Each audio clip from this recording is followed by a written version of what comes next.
में पितृदोष के 4 लक्षण बड़े होते हैं। पहला, घर में एक ना एक बीमार पड़ा रहता है, एक ठीक होगा एक बीमार होगा, एक ठीक होगा एक बीमार होगा, ये पितृदोष का लक्षण। दूसरा, 1 रुपये कमाया 1.25 रुपये खर्च हो रहा है, कहीं ना कहीं पैसा आके रखाता है और 2-3 दिन में पैसा चले जाता है, साथ में रखा हुआ भी धन जा रहा है, पितृदोष का लक्षण है। तीसरा, घर में जितने सदस्य हैं आपस में किसी ना किसी बात के पीछे उनमें क्लेश बना रहता है, मन मुटाव बना रहता है, थोड़ी थोड़ी बात में कुछ ना कुछ क्लेश हो जाता है। 5वां, घर के बच्चे चिड़चिड़ प्रवृत्ति के होते जा रहे हैं। तो ये 4 लक्षण पितृदोष के बताए हैं। इन पितृदोष का निवारण आप गया जी चले जाएं, ब्रह्म कपाली करा लें या तर्पण दे दें या पिंड दे दें, उससे अधिक फल। शिव महापुराण की कथा कहती है, आप शंकर भगवान के मंदिर में जब 1 लोटा जल लेकर जाते हैं, शिव जी को 1 लोटा जल जब समर्पित करते हैं, तो उस जल को धीरे धीरे 27 बार आप पंचाक्षर मंत्र, षडाक्षर मंत्र या श्री शिवाय नमस्तुभ्यम बोलकर अपने पूर्वजों का स्मरण कर कर जो 16 दिन उस एक ही कलश, बार बार 27 बार कलश नहीं भरना है, जो लोटा भरकर लेकर गए हो, कलश भरकर लेकर गए हो, उसी को 27 बार आपको केवल शिव जी पर गिराना है। जो 27 बार जल एक ही कलश का समर्पित कर देता है, उसके पूर्वजों को तुरंत मुक्ति फल प्राप्त हो जाता है, उसको फिर तर्पण आदि की जरूरत नहीं पड़ती। जल तो रोज चढ़ाते हो ना आप लोग, रोज जाते हो ना, सारी समस्या का हल 1 लोटा जल। आप अगर शिव जी के मंदिर रोज जा रहे हो, शंकर जी के मंदिर रोज जा रहे हो, प्रतिदिन जल चढ़ाने जा रहे हो, तो थोड़ा सा नियम चेंज करेंगे अपन। 16 दिन अगर हम शंकर भगवान को जल चढ़ा रहे हैं, आप कहेंगे गुरुजी अभी तो हमारे 2-3 दिन निकल गए, कोई बात नहीं, जब जागे तब सवेरा। कोई जरूरी है कि वो पीछे के 2-3 दिन निकल गए तो हम कैसे नहीं, आप कल से प्रारंभ कर दो कि शिव जी के मंदिर में जब जल चढ़ाने जाओ तो जल को 27 बार धीरे धीरे कर कर चढ़ाना प्रारंभ करिए। 16 श्राद्ध पूरे होंगे, नवरात्रि आएगी, दीपावली आएगी, और नवरात्रि से और दिवाली के बीच में आपको खुद ये फल प्राप्त हो जाएगा कि आपने 27 बार जो जल चढ़ाया है उसका फल मिला कि नहीं मिला, आपको मिला कि नहीं मिला, घर में शांति हुई कि नहीं हुई, घर में आनंद आया कि नहीं आया, संपदा बढ़ी कि नहीं बढ़ी, वैभव आया कि नहीं आया। केवल 16 दिन पूर्ण हुए, नवरात्रे और दिवाली के बीच का समय आप अंदाजा लगाकर बैठ जाए।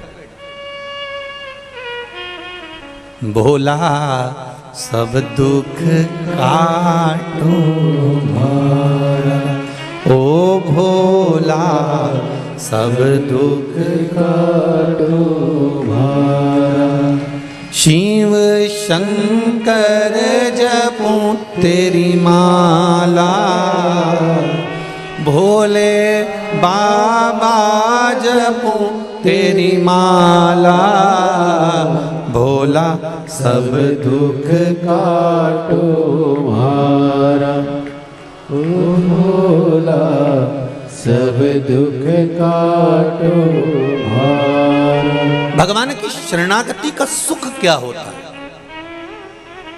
भगवान की शरणागति का फल क्या होता है। महाराज, एक पक्षी सागर के तट पर, समुद्र के तट पर थोड़ी देर का सत्संग करता है, भजन करता है, कीर्तन करता है किसी संत की शरणागति में बैठकर, तो वो सागर पार जो माता सीता लंका में बैठी है उनको देख लेता है। शिव महापुराण की कथा कहती है, जो दिल से एक क्षण की भी शिव महापुराण की कथा सुन लेता है, शिव कथा कहती है वो महादेव का कृपा पात्र हो ही जाता है, चाहे कैसे भी श्रवण करे।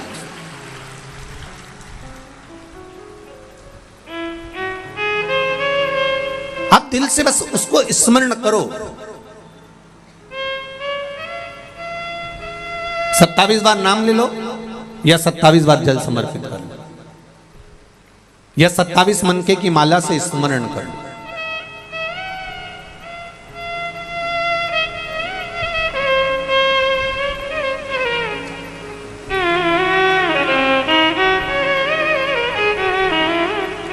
चौबीस 24,000 श्लोक की ये शिव महापुराण की कथा है।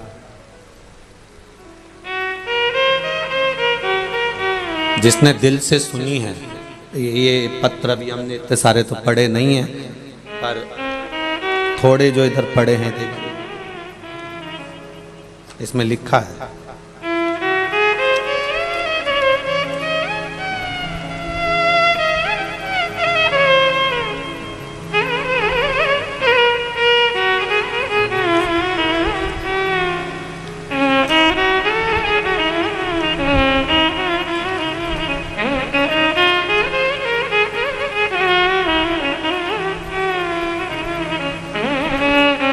गुरुजी, मेरा नाम सुदेश कंवर है। मैं गांव गोगामेणी, तहसील भादरा, जिला हनुमानगढ़ से हूँ। कहीं बैठी हो तो हाथ हिलाइएगा। आप ही हैं? गुरुदेव, मेरी शादी को 18 साल हो गए थे। बाबा की कृपा, आपने कहा था गुरुदेव कि लॉकडाउन में आपने एक बात कही कथा में, मैंने डॉक्टर को 18 साल में खूब दिखाया। 12 साल की एक बेटी मेरी पहले की थी, उसके बाद में मेरे यहाँ कोई 12 साल के बाद कोई संतान नहीं हुई। डॉक्टर ने मना कर दिया था कि अब संतान का सुख नहीं है। घर में पुत्र हो ये भाव मन में लिया गुरुदेव। और एक बार आपकी कथा थोड़ी सी सुनी। आपने सफेद आंकड़े की जड़ का प्रयोग बताया था, लेकिन हमें लॉकडाउन में बाहर नहीं निकलने दिया और हम वो सफेद आंकड़े की जड़ नहीं ले पाए। तो हमने जिस फोन पर आपकी कथा सुन रहे थे उसी को आदर्श मानकर 10 फरवरी 2021 को बाबा की कृपा से हमने जिस फोन पर आदर्श मानकर यही विचार करा कि बाबा अगर आप सच्चे हो और शिव महापुराण की कथा यदि हमने श्रवण करी है तो हमारी गोद भर देना बाबा। और बाबा की कृपा से 10 फरवरी 2021 को हमारे यहाँ पुत्र रत्न की प्राप्ति हुई है। ले आओ, जल्दी लाओ।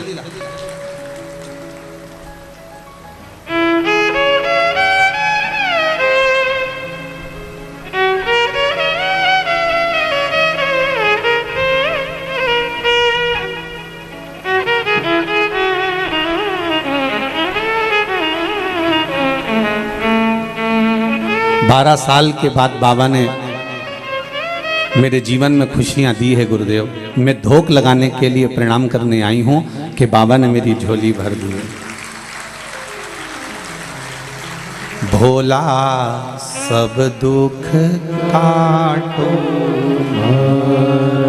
ओ भोला सब दुख काटो,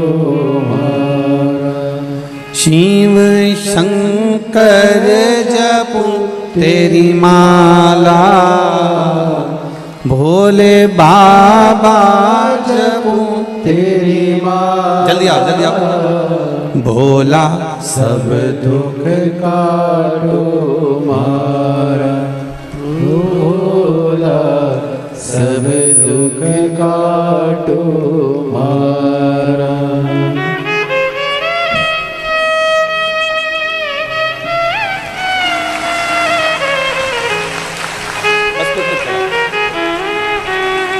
जोरदार ताली बजाइए शिव शंकर के प्रसाद के लिए।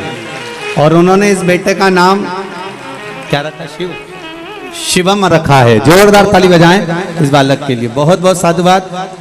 मेरा बाबा जब भी देता है बड़े आनंद में देता है।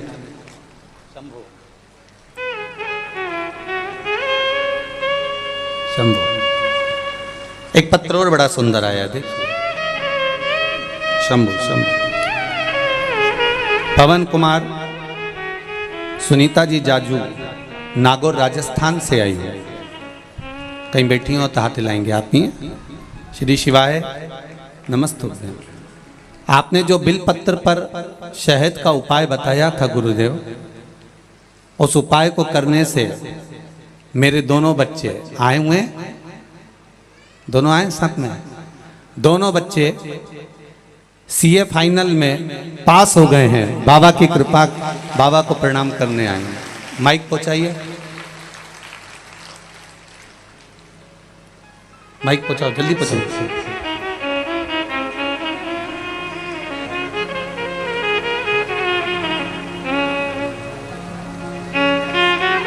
हाँ बढ़ाते जाओ, एक दूसरे को देते जाओ। ले ली बाबू, लेकर मत जाओ, एक दूसरे को देते जाओ। हाँ देव जल्दी बढ़ाओ, हाँ बढ़ाते जाओ।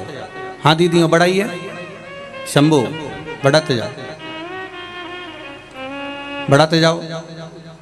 पीछे वो सीए वाले बच्चों को पहुंचाओ। हाँ देते जाओ, आगे बढ़ाओ। बाकी सब लोग बैठ जाओ, बाकी सभी लोग बैठ जाइए। श्री शिवाय नमस्तुभ्यम। बाबू क्या नाम है आपका? शुभम। शुभम जी। श्री शिवाय नमस्तुभ्यम। श्री शिवाय नमस्तुभ्यम। पहले तो आपको बहुत बहुत बधाई बाबू, धन्यवाद दोनों को, कि आप दोनों बहन भाई बड़े आनंद के साथ में, दोनों को बहुत बहुत साधु था, बड़े बड़े आनंद के साथ में कि आप सीए बने। कौन सा वाला उपाय करा था आपने? सर बीलपत्री पे वो जो शहद लगाकर और भोलेनाथ के ऊपर चिपकाने का वो उपाय किया था। हर एग्जाम से पहले चिपका कर जाते थे और प्रत्येक एग्जाम में पास हुए, दोनों पास। बस बाबा की कृपा हो। बहुत बहुत साधुवाद, बहुत बहुत बधाई। बैठिए। श्री शिवाय नमस्तुभ्यम। नमस्तुभ्यम। और गुरुजी जी ऑफिस का भी अभी इनॉग्रेशन हुआ है अप्रैल के अंदर। जी बधाई आपको, बहुत बहुत बाबा की कृपा हो। बेटी आप भी ठीक हैं? बधाई आपको बहुत बहुत। बैठिए। श्री शिवाय नमस्तुभ्यम। नमस्तुभ्यम। बहुत बहुत बधाई आपको। भोला सब दुख काटो मारा, ओ भोला सब दुख काटो मारा।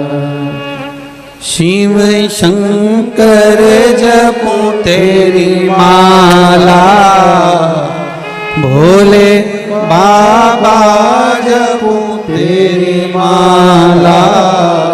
भोला सब दुख काटो मारा, ओ भोला सब दुख काटो मारा। महाराज शिव पुराण कह रहे हैं, भगवान देवादिदेव महादेव का पावन चरित्र कह रहा है। एक देवराज नामक का ब्राह्मण,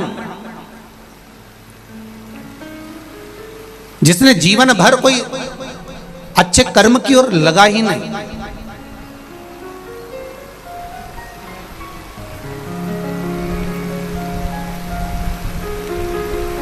बड़ा सुंदर बात है संत श्री रविदास जी की। संत श्री रविदास जी की बड़ी सुंदर एक बात है।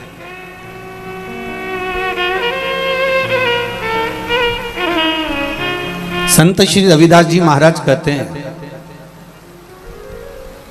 कोई जात से नीचा नहीं होता।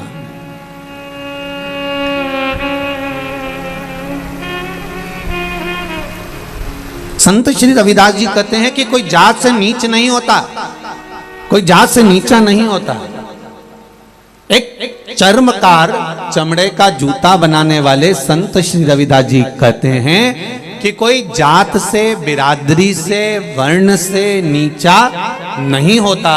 संत श्री रविदास जी कहते हैं कि कोई ऊंची जगह पर ऊंचे बैठने वाले भी जब नीच कर्म कर जाते हैं तो वो भी नीच कहलाने लगते हैं, वो भी नीचा कहलाने लगते हैं। कोई जरूरी नहीं है कि वो ये नीचा वर्ण में पैदा हो गया या अन्य वर्ण में पैदा हो जाए तो वो नीचा होगा। नहीं नहीं नहीं, आप किस कर्म को, शिव महापुराण की कथा करिए। देवराज नाम का ब्राह्मण, जो ब्राह्मण के घर में जन्म लिया, ब्राह्मण कुल में जन्म लिया, ब्राह्मण के अंतर्गत जन्म लिया, जिसके माता पिता ने श्रेष्ठ संस्कार देने का प्रयास किया, पर मित्रों की थोड़ी सी संगति उसको जीवन में बर्बाद की ओर ले गई।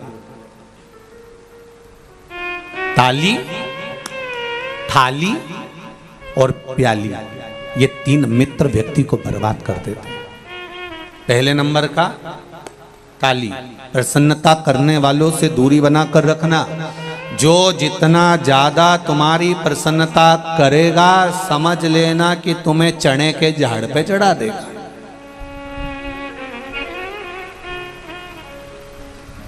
सुन लो री राजस्थान वाली जी अच्छे से सुन।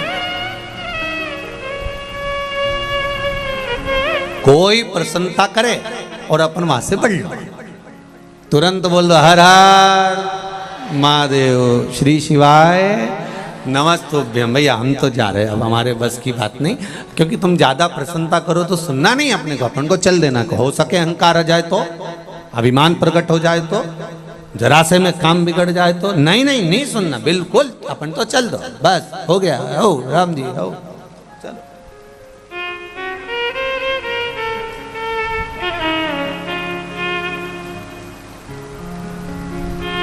कौन क्या बोल रहा है उससे हमको इस बात से महत्वता नहीं है।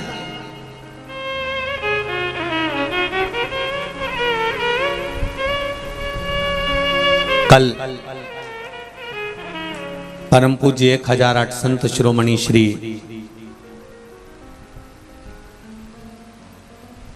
द्वारका शारदा पीठ के जगत गुरु शंकराचार्य परम श्रद्धे श्री स्वरूपानंद सरस्वती जी महाराज का शरीर छूटा, देवलोक गमन हुआ। ये व्यासपीठ परम पूज्य गुरुदेव जगत गुरु शंकराचार्य जी के पावन चरणारविंद को श्रद्धांजलि समर्पित करती है।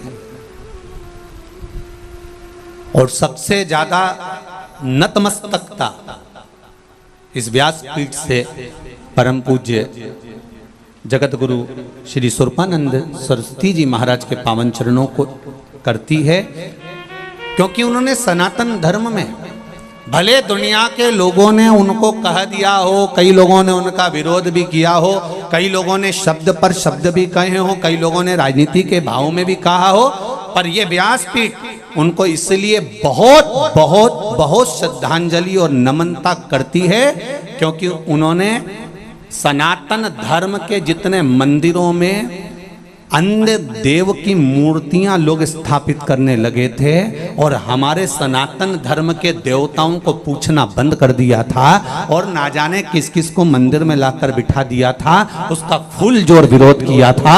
इसलिए उन्होंने सनातन धर्म में, भले दुनिया कुछ भी कहती रहे, पर उन्होंने उस मूर्त को हटाकर अपने सनातन धर्म को पुनः जीवित किया। इसलिए यह व्यासपीठ नतमस्तक है। ऐसे जगत गुरु शंकराचार्य जी के पावन चरणों में उनकी श्रद्धांजलि को मैं नमन करता हूं, उनके भाव को नमन करता हूं। प्राण चले गए, देवलोक गमन हो गए, पर वो अपनी बात पर अड़िग रहे कि ये मूर्ति मंदिर के अंदर नहीं चाहिए तो नहीं चाहिए। 33 कोटि देवता छोड़कर तुम ये देवता उनको पकड़ के क्यों ला रहे हो? कौन ने कहा तुम? नतमस्तक है ये व्यासपीठ परम पूज्य जगत गुरु शंकराचार्य श्री राम स्वरूपानंद सरस्वती जी के पावन चरण। अपनी बात पर अडिग रहे, डटे रहे। महाराज यहां चरित्र करा है। देवराज नाम का ब्राह्मण कुल में जन्म लेकर अगर आप ब्राह्मण कर्म से वंचित हो और आप विचार करते हो कि हम ब्राह्मण और ब्राह्मण कर्म से वंचित हो गए, तो यह श्रेष्ठता नहीं है हमारा।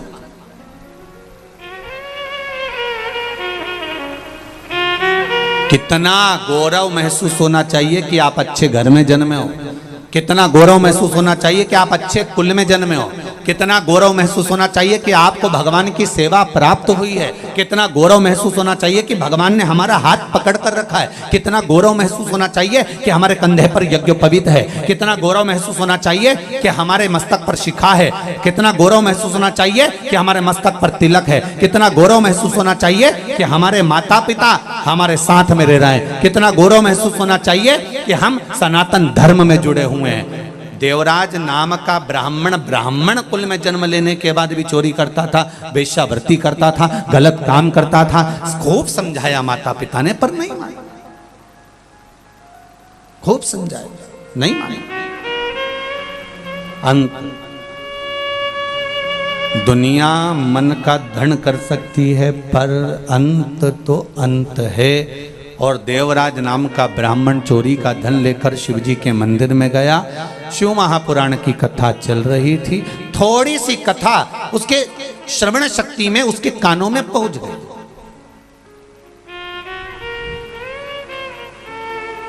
थोड़ी सी कथा,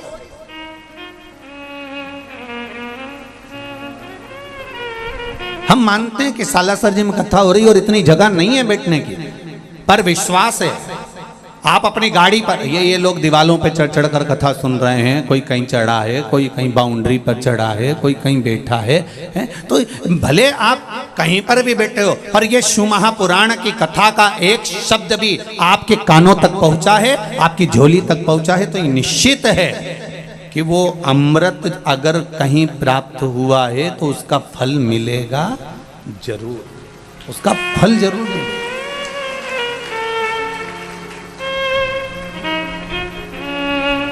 आस्था चैनल के माध्यम से, फेसबुक यूट्यूब के माध्यम से करोड़ों लोग इंतजार कर रहे थे सालासर जी की 5 दिवसीय शिव महापुराण का, करोड़ों। और आप भी जितने बैठे हो ना, सब इंतजार में थे, क्यों कब चलेगी, एक गाड़ी कर लें क्या, चलें क्या, पास में तो हो रही है, 150-200 किलोमीटर तो है, और चलेंगे भी, कथा भी सुनेंगे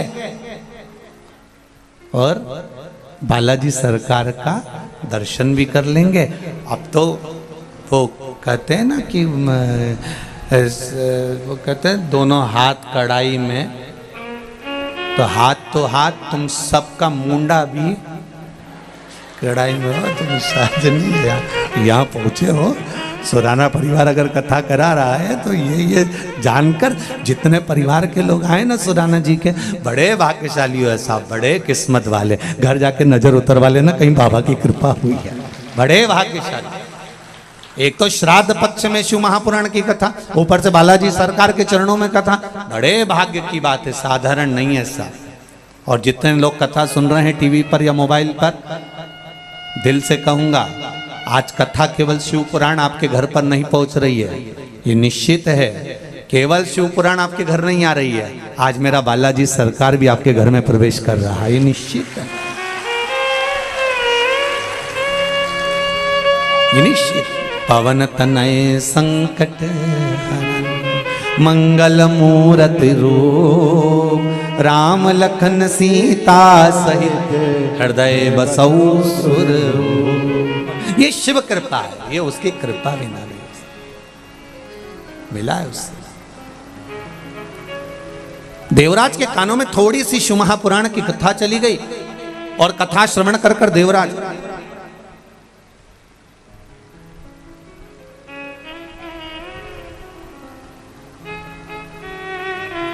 एक बेलपत्री के वृक्ष के नीचे जाकर बैठा। शरीर में ताप बहुत था, शरीर में कष्ट बहुत था।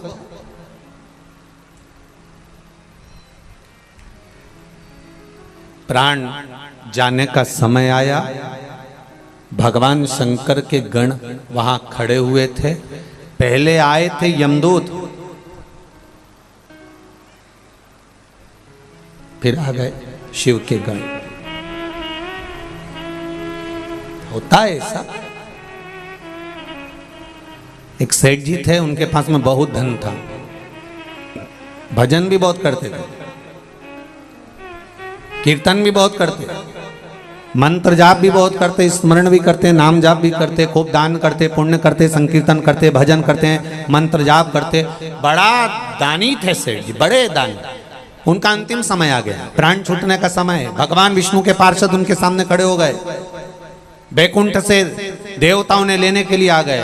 तो उन्होंने तुरंत बैकुंठ के देवताओं को देखा और देखकर पूछा, तुम कौन हो? तो क्या तुम्हारा अंतिम समय आ गया, हम तुम्हें लेने के लिए आए। ओहो, मैं चलने के लिए तैयार हूं, पर मेरे पास में दौलत बहुत सारी है, बहुत पैसा, अपार धन तो मेरी अलमारी में पड़ा हुआ है, बैंक में पड़ा हुआ है, तिजोरी में पड़ा हुआ है, ढेर संपदा, सोना चांदी, हीरा पन्ना, रकम, सब कुछ मेरे पास में ढेरों में भरा हुआ है।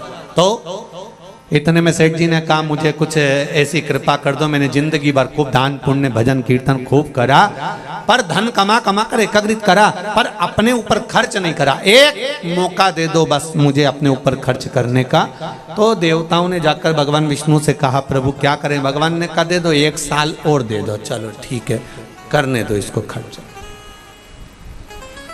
अब 1 साल सेठ जी को जो मिला, उन्होंने उसमें खर्च किया, पर सही जगह खर्च नहीं कर पाए। वैश्यावृत्ति में, जुए में, मदिरापान में, मांसाहार में, गलत गलत काम में उसको खर्च किया। अब फिर 1 साल बाद मरने का समय आया, आपकी बार बैकुंठ के पार्षद नहीं आए, आपकी बार यम के दूत उनको लेने के लिए, बड़े बड़े दांत, भयंकर स्वरूप, काला स्वरूप, भयंकर।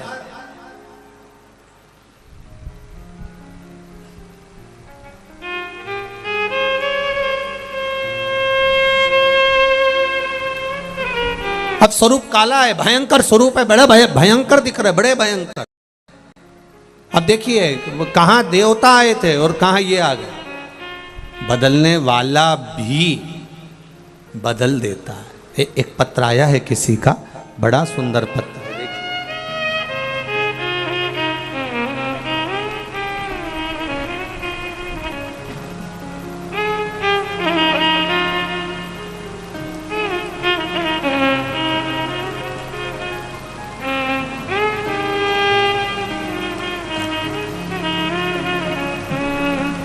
सुनीता गोस्वामी,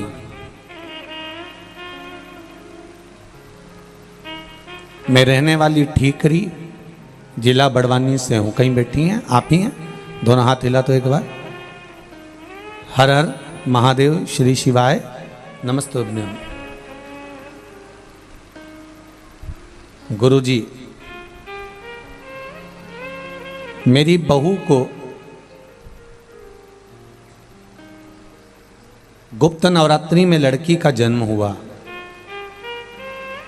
लड़की का रूप इतना काला कि उसे देख के मैं अस्पताल में रो पड़ी। गुरुदेव,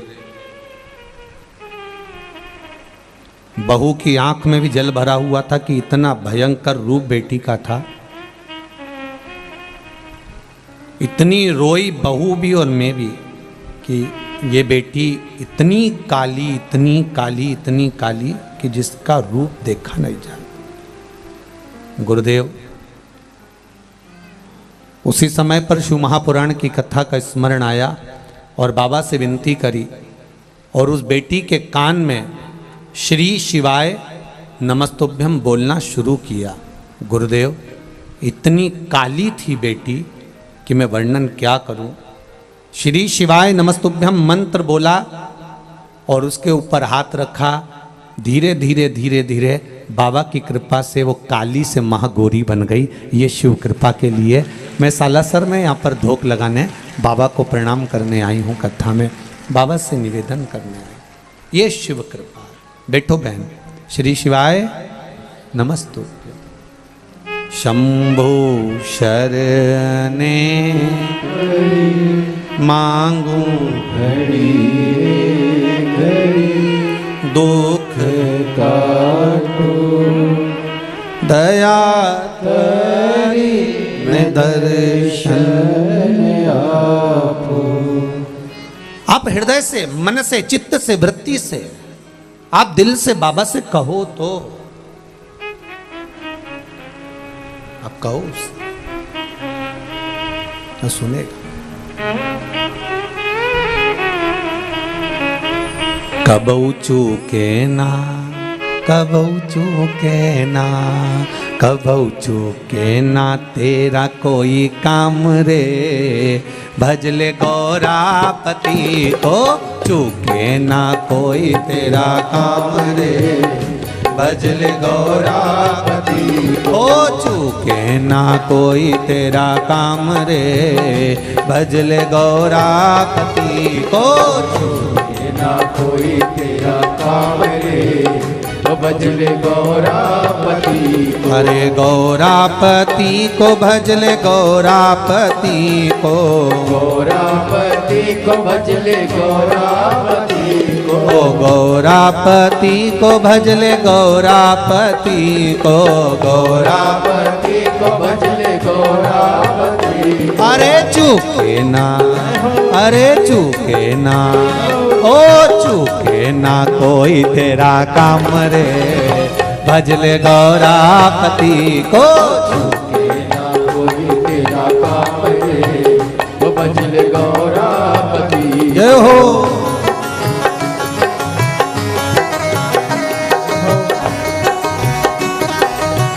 बड़े आनंद से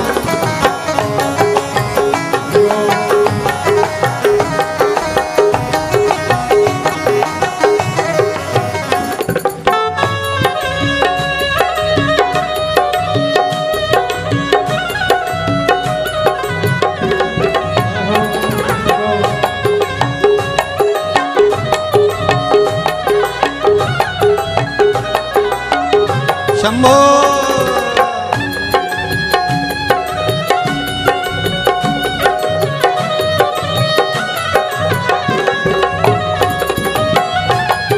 बड़े भाव।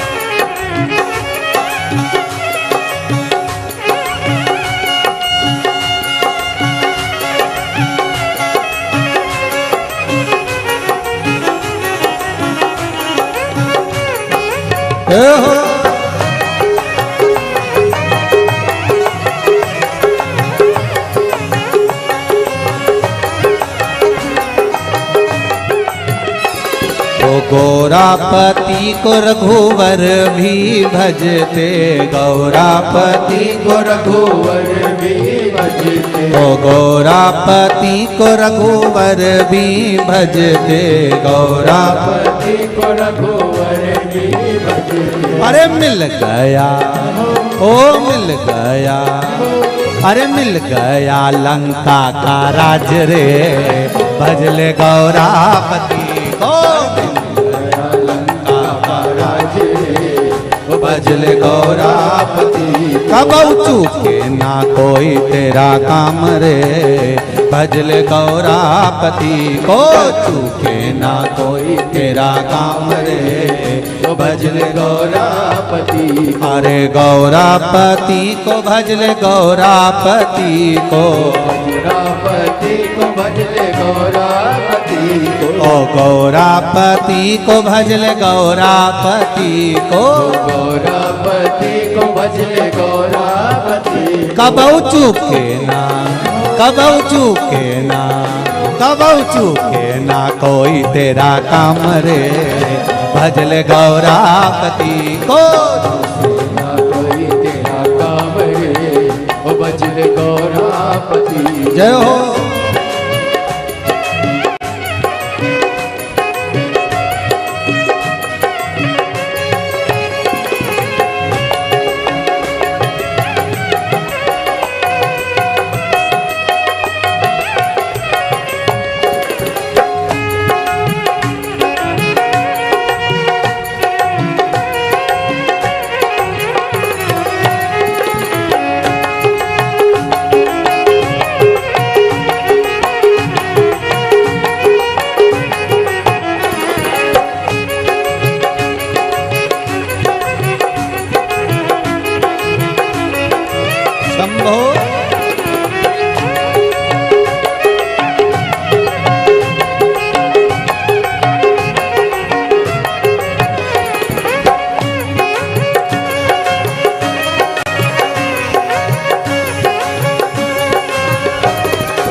गौरापति को मेरे कान्हा भी भजते, गौरापति को मेरे कान्हा भी भजते, गौरापति को मेरे कान्हा भी भजते, गौरापति को मेरे कान्हा भी भजते। हाँ कान्हा भी भजते, हरे लाला भी भजते, लाला भी भजते, ओ गौरापति को मेरे कान्हा भी भजते, गौरापति को मेरे कान्हा भी भजते। अरे मिल गया, ओ जी मिल गया, हाँ जी मिल गया द्वारिका राज रे, भजले गौरापति को। मिल गया द्वारिका राज रे, भजले गौरापति। तेरा चूके ना कोई तारा काम रे, भजले गौरापति को। चूके ना कोई तेरा काम रे, वो भजले गौरापति। जय हो।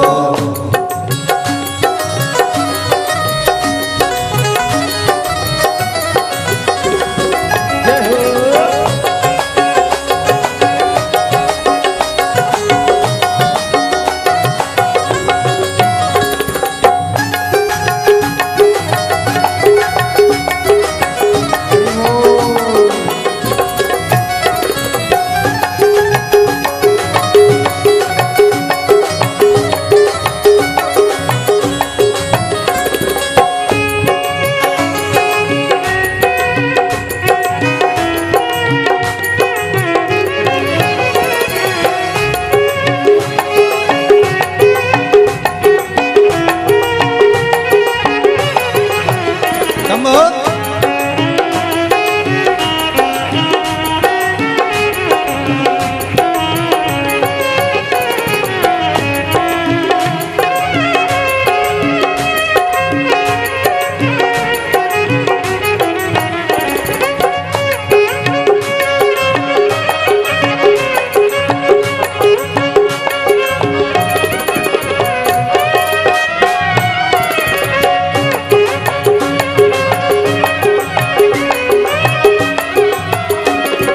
गौरापति को भजले गौरापति को, गौरापति को भजले गौरापति को, गौरापति को भजले गौरापति को, गौरापति को भजले गौरापति। अरे चूके ना हाजी चूके ना, हाजी चूके ना कोई तेरा काम रे, भजले गौरापति को।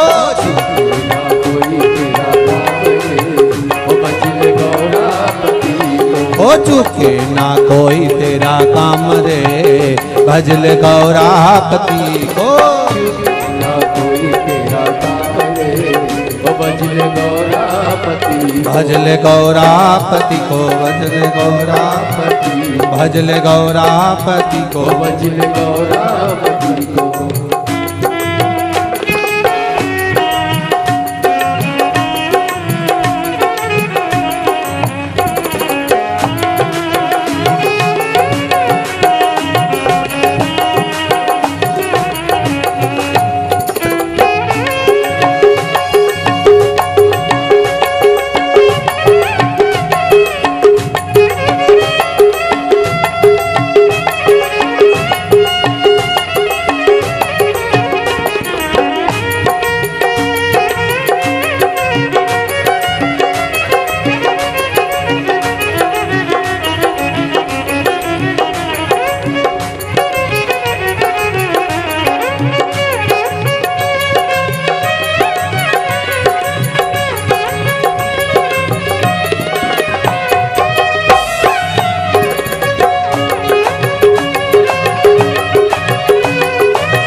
गौरापति को सुर मुनि भी जपते, गौरापति को सुर मुनि भी जपते, गौरापति को सुर मुनि भी जपते, गौरापति को सुर मुनि भी जपते। अरे मिल गया हाजी मिल गया, ओ जी मिल गया बैकुंठ धाम रे, भजले गौरापति को।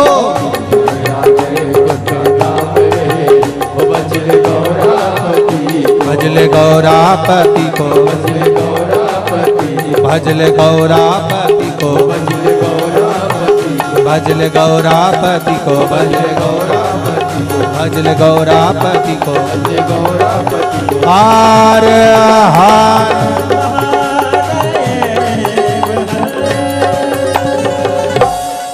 भगवान देवाधिदेव महादेव की कथा करती है। कभू चूके ना कोई तेरा काम रे, भजले गौरापति को। अब दिल से हृदय से मन से अगर भगवान को रिझा रहे हो तो ये निश्चित है कि वो सुनेगा जरूर, सुनेगा। सालासर धाम में कथा चल रही है, आप बाबा से शंभू से मेरे शंकर से दिल से कहें, श्री शिवाय नमस्तु। अपनी जगह पर बैठकर भाव से हृदय से दिल से कहें, श्री शिवाय नमस्तुभ्यं, श्री शिवाय नमस्तुभ्यं, श्री शिवाय नमस्तुभ्यं, श्री शिवाय नमस्तुभ्यं, श्री शिवाय नमस्तुभ्यं। भोला सब दुख काटो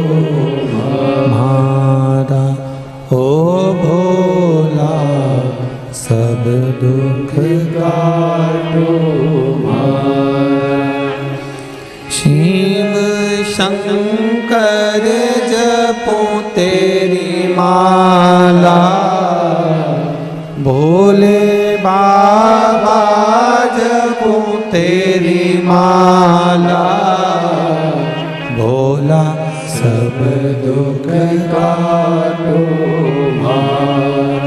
ओ भोला सब दुख काटो। भगवान शिव से निवेदन, भाव से, दिल से, हृदय से सुनेगा वो, ये निश्चित है। महाराज, देवराज नाम का ब्राह्मण गलत कर्म करा पर उसकी माता का फल उस बेटे को मिला।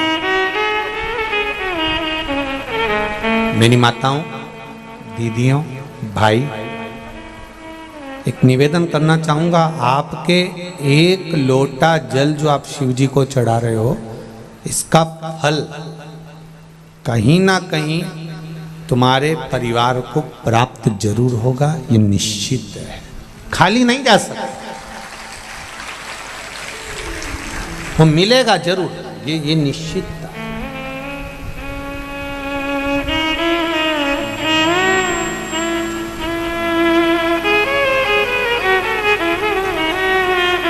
खेत में एक बीज डाल दिया आपने, एक बीज बो दिया आपने, और खेत में अगर एक बीज बो दिया है, डाल दिया है, अब अपने अपने गांव से जब आए होगे तो जंगल देखा होगा, रास्ते में पड़ा होगा, ट्रेन से, बस से, गाड़ी से, फ्लाइट से, जिससे भी आए, कितना जंगल है। अभी जंगल में कोई पौधा लगा है, कोई बीज गिरा होगा, लगा होगा, वहां पानी देने कौन गया हो?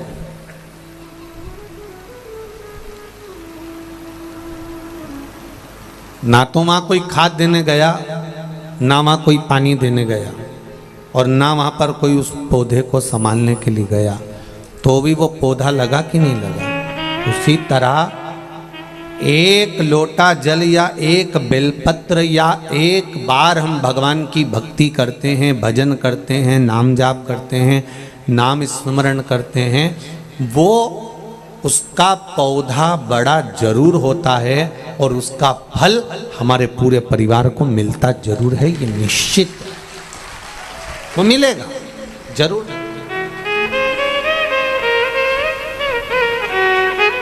प्राप्त जरूर है। पितृपक्ष में कथा सुन रहे हो,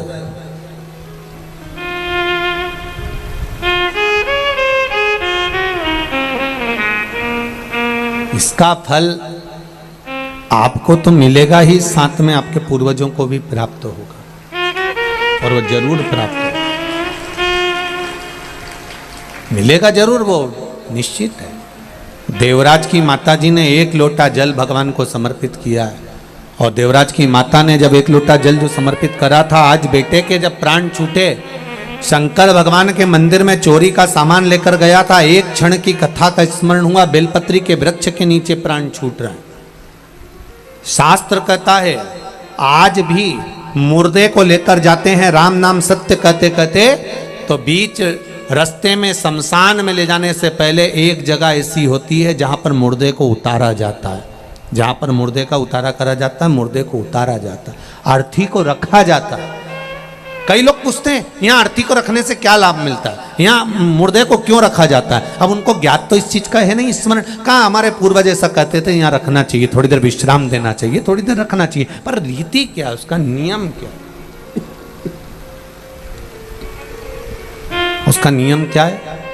उसका नियम है कि देवराज नाम का ब्राह्मण बेलपत्री के वृक्ष के नीचे अपने प्राणों को त्यागा था, इसलिए उसको भगवान शंकर का धाम मिल गया था। मुर्दे को आज भी ले जाते समय बेलपत्री का वृक्ष तब होता नहीं तो कोई भी पेड़ के नीचे उसको रख देते हैं, पर नियम है बेलपत्री के वृक्ष के नीचे से अगर मुर्दा निकल कर भी गया है और उस पर बेलपत्री के वृक्ष की छांव पड़ी है, तो वो कितना बड़ा भी पापी क्यों ना हो, वो परमात्मा के धाम चले ही जाता है, ये निश्चित है।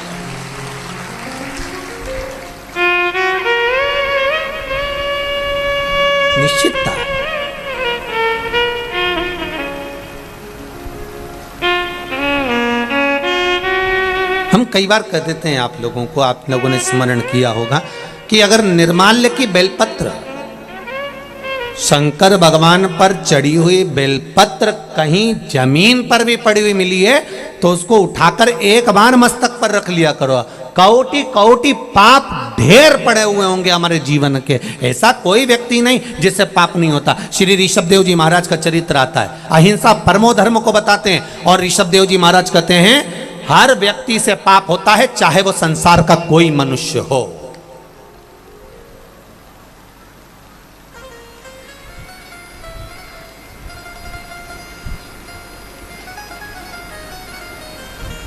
ऋषभ देव जी महाराज कहते हैं ऐसा संसार का कोई मानव नहीं जन्मा जिससे पाप नहीं हुआ।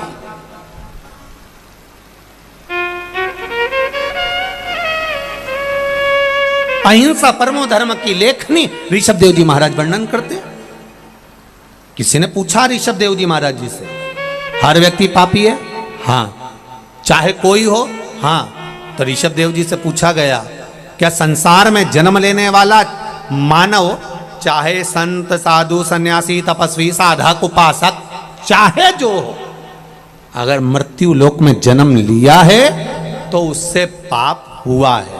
क्या क्या पाप हुआ, कितने स्थान पर उसने पाप किया? तो कहा, पहला, झाड़ू लगाते समय जीव मर जाता है, उसका पाप माथे चढ़ जाता है। दूसरा, अग्नि जलाते समय छोटे छोटे पतंगे जल जाते हैं, उसका पाप माथे चढ़ जाता है। तीसरा, स्नान करते समय, वस्त्र धोते समय, बर्तन धोते समय पानी में छोटे छोटे जीव मर जाते हैं, उसका पाप माथे चढ़ जाता है। चौथा, हम चलकर कहीं पर भी जाते हैं, हमारे पांव के नीचे छोटे छोटे जीव मर जाते हैं, उसका पाप माथे चढ़ जाता है। तो ऋषभ देव जी महाराज जी से पूछा, जब प्रत्येक जीव से, प्रत्येक मनुष्य से, संसार में जन्म लेने वाले मानव से इन 4 स्थान पर अगर पाप होता है तो फिर मनुष्य क्या करे, इस पाप को समाप्त कहां कर सकता है? तो ऋषभ देव जी महाराज जी ने लिख दिया, सत्संग में जाकर बैठ जाइए, सत्संग में जाकर बैठ जाइए, भगवान की भक्ति में जाकर बैठ जाइए, पाप जलकर भस्म हो जाएगा। पाप की समाप्ति भगवत स्मरण है, पाप की समाप्ति सत्संग है, पाप की समाप्ति भगवान का स्मरण, भगवान का मंत्र जाप, नाम जाप, कीर्तन, मंत्र स्मरण। अब करो परमात्मा का भजन।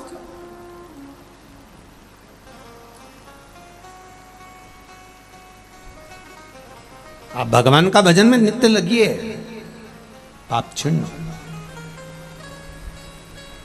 जब अदालत में पेशी कर कर कर थक जाते हो तब वकील कहता है राजीनामा, अरे बोलो जम के बोलो, राजीनामा कर लो। तो अक्कड़, मैं काय को करूं? तो क्या और चलने दो, और पेशियां चली। थक गए, तब वकील ने फिर कहा राजीनामा कर लो। मैं काय को करूं, मैंने इतने बड़े बड़े वकील कर रखे। फिर पेशी पे पेशी चली, एक अदालत से काम छूटा, दूसरी अदालत में पहुंच गए, फिर पेशी। फिर वकील ने कहा, जम के बोलो, राजीनामा कर लो। वकील कोई मूर्ख नहीं होते, वकील भी अक्ल वाले होते हैं। और एक बात वकील हमेशा कहता है कि जिंदगी में अगर वकीलों से सीखना है तो वो आपको समझाकर एक बार जरूर कहेगा कि एक बार अच्छे से विचार कर लो, राजीनामा कर लो। ये हर वकील कहता है। हाँ, जिसको ज्यादा खाना हो तो बोले नहीं कहेगा क्या करना राजीनामा करके, अभी तो चलने दो केस, चलने दो केस, चलने दो केस, चलने। पर जो चतुर वकील होगा, विद्वान होगा, ज्ञानवान होगा, जो चाहेगा आपका हित, तो वो कह देगा कुछ नहीं, राजीनामा करो और अपनी जिंदगी खुश होकर जियो। जब तक केस चलेगा तब तक तू डिप्रेशन में रहेगा। सही है कि गलत है? छोटा सा भी अगर अदालत में केस चलता है, प्रॉपर्टी का, संबंध का, रिश्तों का, धन का, दौलत का, आदि का आदि गलत गलत कार्य का अगर केस चल रहा है तो तुम रात को सही से सो नहीं सकते। आधी रात को एकदम याद आ गई तो उठ के बैठ जाओ। सेल टैक्स, इनकम टैक्स आदि के जीएसटी वीएसटी, जरा सा बस जरा सा याद आ गया, वो फाइल तो रह गई तुरंत। अब पत्नी भी कह रही है क्यों उठ के बैठे हो, सो क्यों नहीं जाते। चलिए देखिए, छोटा सा रबड़, देखा है रबड़, छोटा सा नोट की गड्डी में लगाने वाला जो रबड़ आता है ना, छोटा सा, उस रबड़ को एक बार लपेट लो, दूसरी बार लपेट लो, तीसरी बार अगर खींचा तो बोलो बोलो जम के बोलो, टूट गया। अब इतने छोटे से नोट की गड्डी में लगाने वाले रबड़ को तुम मिठाई के डब्बे में लगा सकते हो क्या 2 बार? नहीं, टूट जाएगा। बड़े डब्बे में लगा सकते हो? नहीं, टूट जाएगा। उसी तरह ये चित्त, ये वृत्ति, ये मन वो रबड़ है जिसको हमें परमात्मा के चरणों में लगाना चाहिए, पर हम इसको नोट की गड्डी में और डब्बों में लगा रहे हैं, इसलिए ये रबड़ जल्दी टूट जाता है, बहुत जल्दी। इस रबड़ को सही जगह लगाए। ज्यादा रबड़ को खींचोगे टूटेगा, दिमाग को ज्यादा 10 जगह लगाओगे। इसलिए वकील कहते हैं राजीनामा कर लो, और यह वकील नहीं कर रहे, ये हमारे हृदय में हमें बिठा कर रखना है कि जिसने जिंदगी में जन्म लेने के बाद राजीनामा करना सीख लिया, कोई भी बात हो, सब्जी बेकार बन गई, राजीनामा कर लो, कोई बात नहीं। नमक ज्यादा पड़ गया, राजीनामा कर लो। काम बिगड़ गया, राजीनामा कर लो, कोई बात नहीं। चिल्लाना नहीं, क्रोध नहीं, अभिमान नहीं, अहंकार नहीं, वासना नहीं, तृष्णा नहीं, लोभ नहीं, आसक्ति नहीं, काम नहीं, राजीनामा करना जो सीख गया तो उसका जीवन एकदम क्लीन और आनंद में हो गया। जिसकी पेशियां चलती रहती है, हर बात में जवाब देगा। उसने कुछ कहा पत्नी ने, मैं तुमसे कब से कह रही हूं, और इसने पलट के जवाब दिया, तो तू जवाब दे, अगली पेशी उसकी देख। तुरंत वो भी तैयारी में बैठी थी, फिर उसने सुना दिया, उसने पेशी चालू करी, फिर इधर से फिर उधर से। राजीनामा करना सीख, थोड़ा सा नर्म बनना सीख। रखो, देवराज को ले गए। शिव महापुराण की कथा कहती है, अभी तक खड़े थे, देवता लेने के लिए अब आए हैं गण दूसरे। सेठ जी की कथा चल रही थी, सेठ जी दान पुण्य करे तब तक अच्छे लोग खड़े मिले थे, बेकार कर्म करा तो काले काले भयंकर भूत जैसे खड़े मिले। पूछा तुम कौन हो? लाने लेकर जाने वालों की ड्यूटी चेंज हो गई है क्या? पहले तो सुंदर लोग आए थे, अब काले काले लोग आए। कहा नहीं नहीं, ये कर्मों के अनुसार है, पहले तुम्हारे कर्म अच्छे थे इसलिए देवता आए थे, अब कर्म बिगड़ गए इसलिए यम के दूत बंदी बनाने के लिए आए। आपके कर्म अच्छे होंगे आपको अच्छा मिलेगा। यमदूत की जगह पर भगवान शंकर के गण देवराज को लेकर जा रहे थे। देवराज ने चलते चलते गणों से पूछ लिया, मैंने पुण्य कौन सा किया जो आप मुझे लेने आए हो? कहा तेरा एक पुण्य प्रबल है, तेरी माता ने 1 लोटा जल शिव जी को समर्पित करा, और तेरे प्राण जो छूटे हैं ना, तेरी बुद्धि जो गई है, तुझे बेलपत्र के वृक्ष के नीचे जो तेरी बुद्धि लेकर गई है, इससे तुझे फल की प्राप्ति हुई।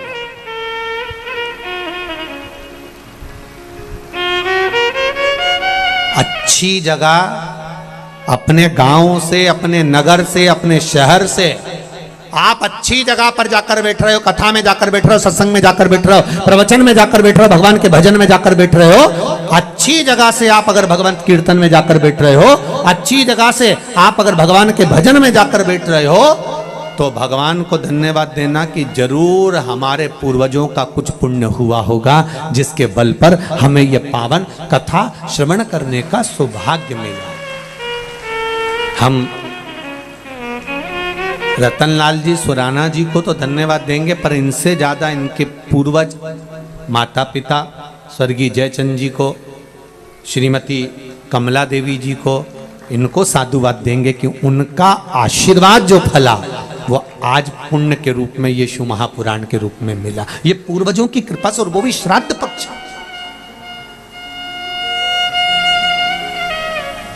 ये उनकी कृपा से। तेरी कृपा बिना न हिले एक भी लेते हैं श्वास तेरी कृपा से। तनो तनो बखान क्या करूं मैं राखों के ढेर का, छपटी भभूत में है खजाना कुबेर का। हे गंगधार मुक्ति द्वार ओंकार तू, भोले ओंकार तू। आयो शरण तिहारी शंभु तार तार तो। हमारे कर्म के अनुसार हमें फल की प्राप्ति। एक सेठ जी मरते हैं, उनकी शोक सभा होती है। बोलो रे भाई, बोलो तो होती कि नहीं होती? होती है। एक गरीब मरता है, उसकी शोक सभा होती है? अरे बोलो तो रे भाई, नहीं होती। सेठ जी मरे तो शोक सभा हुई, गरीब मरा तो शोक सभा हुई नहीं। कारण क्या था? क्योंकि सेठ जी अपना शोक पूरा करते करते करते करते जिंदगी गवा दिए, और आज तक मरते तक भी इनका शोक पूरा नहीं हुआ, इसलिए इनकी शोक सभा हुई। पर गरीब का कोई शोक नहीं होता, इसलिए उसकी शोक सभा भी नहीं होती। वो मस्त अलमस्त।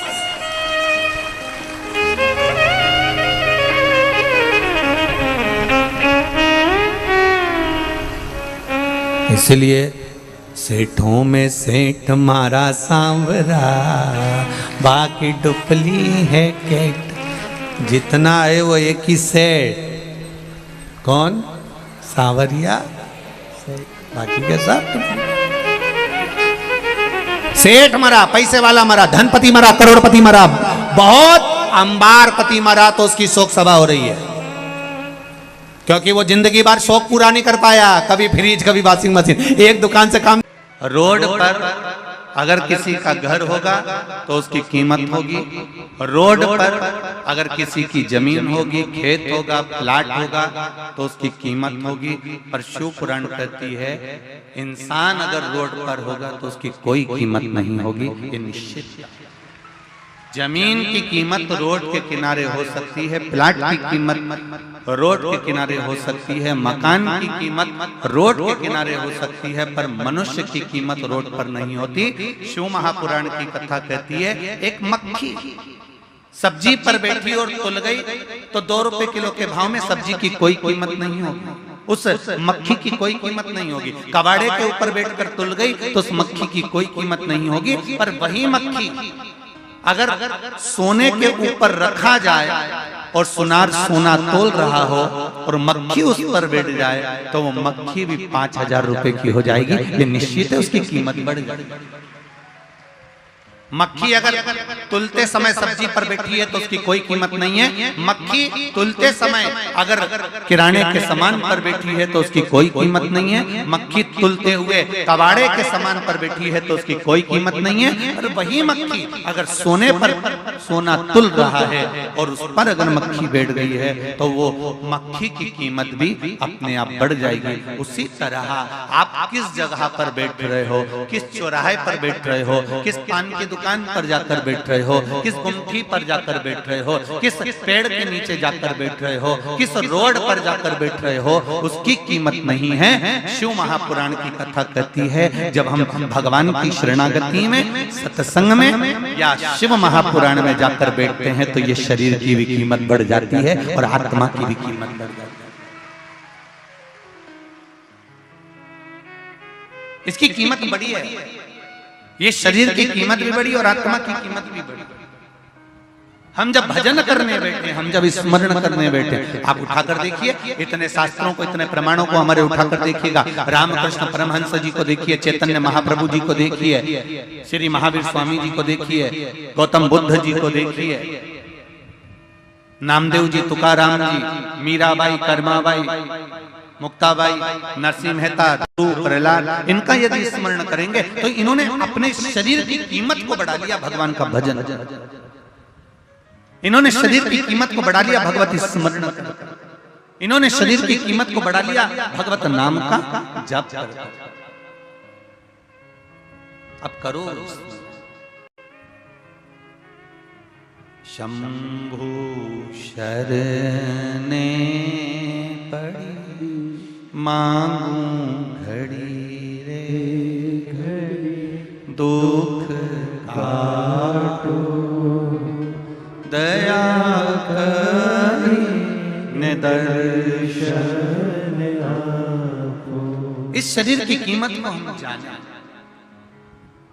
कितना मूल्यवान ये शरीर दिया है, और उसके बाद भी हम अगर रोएं, उसके बाद भी हमारे नैनों में जल भर जाए कि मैं तो बहुत गरीब हूं, या मेरा शरीर बेकार है, या भगवान ने मुझे जबरदस्ती पैदा कर दिया, भगवान ने यूं ही मुझे जन्म दे दिया।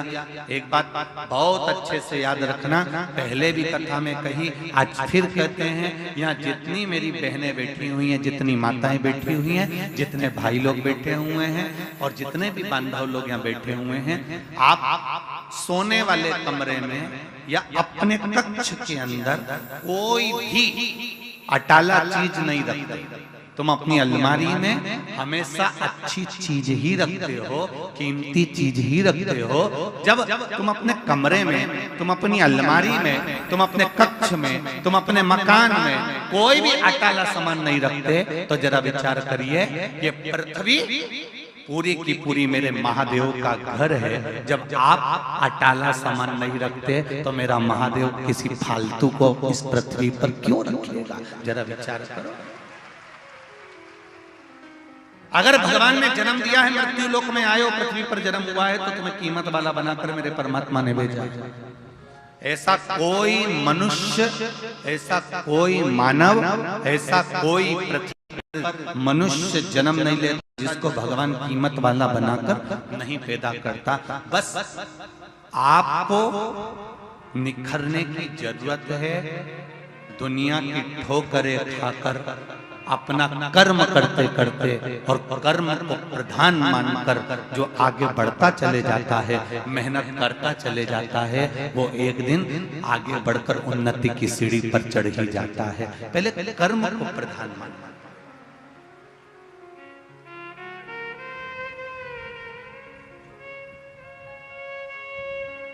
मेहनत करो, कहीं इधर उधर मत पड़ी जाना, नहीं तो लोग कहें कि कहीं का बाबा जोगी मिल जाए और कह दे कि तुम मेरे पास में आ जाओ, मैं तुमको गड़ा हुआ धन दे दूंगा, निकाल के हंडा दे दूंगा। ऐसे के चक्कर में मत पड़ना, अंधविश्वास की ओर मत जाना। शिव महापुराण की कथा कहती है, ना हमें अंधविश्वास की ओर जाना है, ना किसी ऐसे चक्कर में पड़ना है कि हमें गड़ा हुआ धन मिल जाएगा। आपको धन मिले, भोलेनाथ जी से कहना, भोलेनाथ मुझे किसी का धन नहीं चाहिए। शंकर जी से कहना, बस इतनी कृपा करना कि मेरे भाग्य में जो लिखा हुआ है वो धन मुझे दे दे, बस इतनी कृपा कर दे, मुझे दूसरे भाग्य का नहीं चाहिए।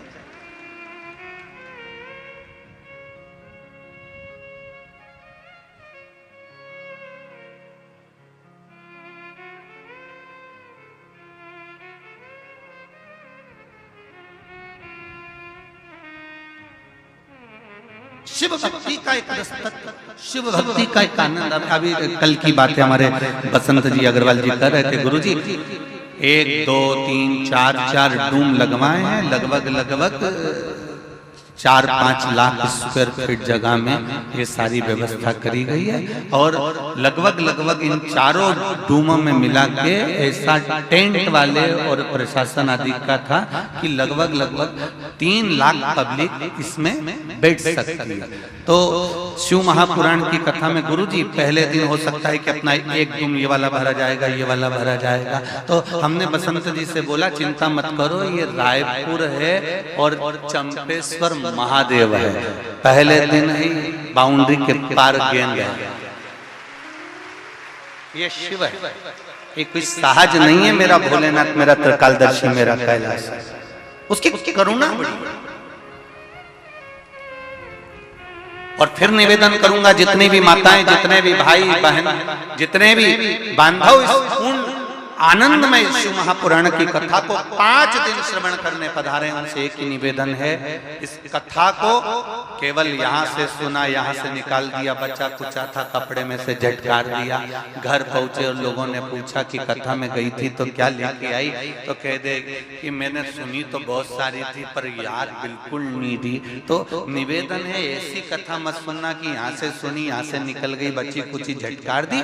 कथा ऐसी सुनकर जाना कि एक साइड से पल्लू रख लेना, एक साइड से अंदर तो जाए पर इधर से निकले निकलना नहीं चाहिए, पूरी पूरी अंदर बैठती चली जाए, भरती चली जाए। ये 2 प्याले भगवान ने दिए हैं इनको पीने के लिए, इसको तत्व को ग्रहण करिए, जीवन का आनंद, ये सुख है। जितने बसंत जी अग्रवाल किस्मत वाले हैं ना, और उनको ये शिव पुराण मिली है, उससे दुगने किस्मत वाले तुम सब हो रहे जितने बैठे हो कथा है। कहीं पुण्य की, हमारे यहाँ छोटा बच्चा जब गुल्लक भरता छोड़ता है तो गिफ्ट लेकर आता है, ये पुण्य की गुल्लक जब फूटी है ना, तब जाकर रायपुर की इस गुड़ियारी हनुमान जी के मंदिर के प्रांगण में शिव महापुराण की कथा हुई। जब पुण्य की गुल्लक फूटी है कुछ अच्छा मिला है, शिव कृपा से। महाराज शिव कथा कर रही है, भगवान शंकर का चरित्र कर रहा है, भगवान शिव की पावन कथा कर रही है कि शिव महापुराण वर्णन करती है कि जिस कथा को हम श्रवण करने के लिए बैठे हैं, शिव महापुराण कोई छोटा मोटा प्रसंग नहीं है। 24,000 श्लोक 12 खंड में वेदव्यास जी महाराज ने इसको बांट दिया है, और 12 खंड में बांटने के बाद वेदव्यास जी कहते हैं इन 24,000 श्लोक में से एक श्लोक, एक शब्द, एक अक्षर भी हमारी जिंदगी में अगर हमने उतार लिया तो जीवन की सार्थकता, एक बहुत उत्तम।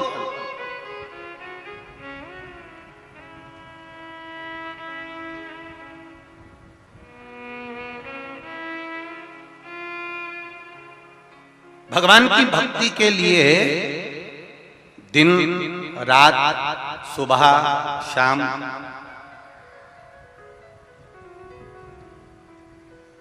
कौन सी अवस्था, कौन सा समय, कौन सी घड़ी, कौन सा पल हम भगवान का भजन करें कि भगवान हमारा हो जाए। शिव महापुराण की कथा कहती है, मेरे बाबा को महाकाल कहते हैं। महाकाल का मतलब होता है जिसने काल की गणना करी हो, जिसने घड़ी की गणना करी हो, जिसने समय, पल, घड़ी, नक्षत्र सब कुछ उसने बनाया। ऐसा कोई चीज नहीं जो मेरे शिव ने नहीं बनाया। घड़ी भी शिव ने बनाई, पल भी शिव ने बनाया, नक्षत्र भी शिव ने बनाया। हर पल, घड़ी, नक्षत्र जितना बनाया मेरे शंभू ने बनाया। वो सहज, सरल और आनंद की अनुभूति कराने वाला।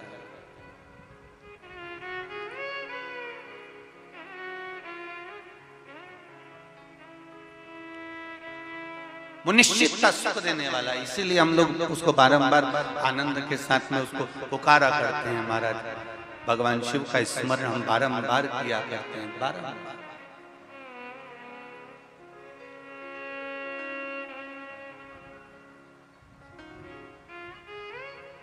महाराज शिव कथा कर रहे हैं। एक बिंदु, चंचुला और जिसके जीवन का आनंद एक देवराज नाम का ब्राह्मण। वो देवराज नाम का ब्राह्मण जो ब्राह्मण कुल में जन्म तो ले लिया पर ब्राह्मण कर्म से वंचित रहा। एक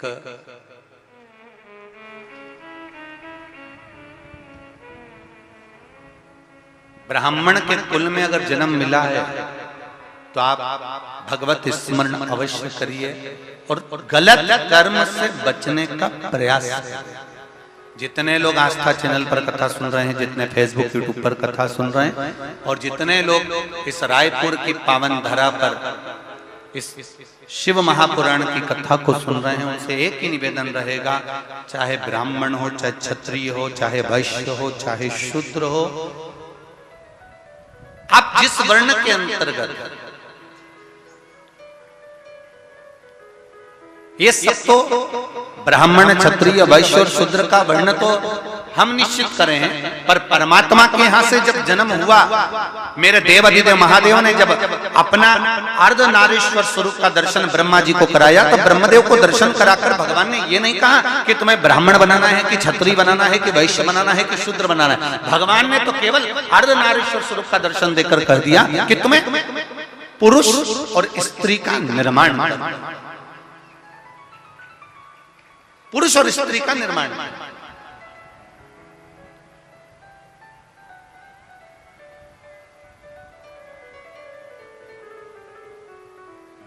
भगवान ये कभी नहीं कहे कि तुमको इसका निर्माण करना है। भगवान ने कहा तुम्हें पुरुष और स्त्री का निर्माण करना है, और पुरुष और स्त्री का जब निर्माण कर लो, पुरुष और स्त्री का जब निर्माण हो जाए, और निर्माण करने के बाद उनको एक कर्म देना है कि तुम्हें परिवार का भरण पोषण कर कर भगवत भजन की ओर अग्रण्य होना है। मृत्यु लोक में जन्म लेने के बाद, पृथ्वी पर आने के बाद में हमारा भी कर्म है कि हमें परिवार का भरण पोषण करना है और भगवत भजन करना है। हम ये नहीं कहते कि तुम अपना घर छोड़ दो। हमने कभी अपनी इस व्यासपीठ से नहीं कहा कि तुम गंगा जी के घाट पर जाकर बैठ जाओ। बोलो जी जी, कभी बोला कि गंगा के घाट जाकर बैठ जाओ, कभी कहा कि नर्मदा जी के घाट पर जाकर बैठ जाओ, कभी कहा कि किसी तीर्थ में जाकर बैठ जाओ, फिर वापिस मत आओ। शिव महापुराण की कथा कहती है किसी तीर्थ में जाने की जरूरत नहीं, तुम्हें कहीं एक जगह पर, कहीं संत, साधु, सन्यासी, तपस्वी, साधक, उपासक, महात्मा, जोगी बनने की जरूरत नहीं है। शिव महापुराण की कथा कहती है सबसे बड़ा आश्रम होता है गृहस्थाश्रम। घर में रहो, परिवार में रहो, कुटुंब में रहो, और उस परिवार में रहकर अगर तुम थोड़ा सा भी भगवान का भजन कर लोगे, एक लोटा जल भी अगर शिव को चढ़ा लोगे, और निश्चित है शिव तुमको मिल जाएगा, ज्यादा कहीं जाने की जरूरत नहीं। और कोई तुमसे कहे कि तुम संत बन जाओ, साधु बन जाओ, तुम गंगा के घाट पर चले जाओ, तो उनके पांव पड़कर कह देना दादा तुम चले जाओ, हम नहीं, हमसे तो बने भी नहीं, क्योंकि ये मनुष्य की देह, मानव का शरीर है, बड़ा मुश्किल से मिला हुआ शरीर, और हम भगवत भजन करेंगे ये नहीं है। हम तो बस केवल थोड़ा बहुत भी नाम जाप कर लेंगे तो उत्ते में परमात्मा मिलेगा, ये निश्चित है। बिल्कुल निश्चितता है कि थोड़े से भजन से परमात्मा प्रकट हो जाता है। कलयुग केवल नाम आधारा, और सुमर सुमर कलयुग में केवल नाम की आधारशिला। आप कलयुग के अंतर्गत भगवान के भजन का, स्मरण का, मंत्र जाप का, नाम जाप का जितना स्मरण कर सकते हो उतना करो।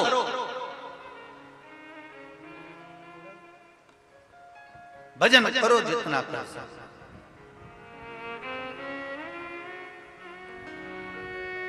उसकी भक्ति में डूबे।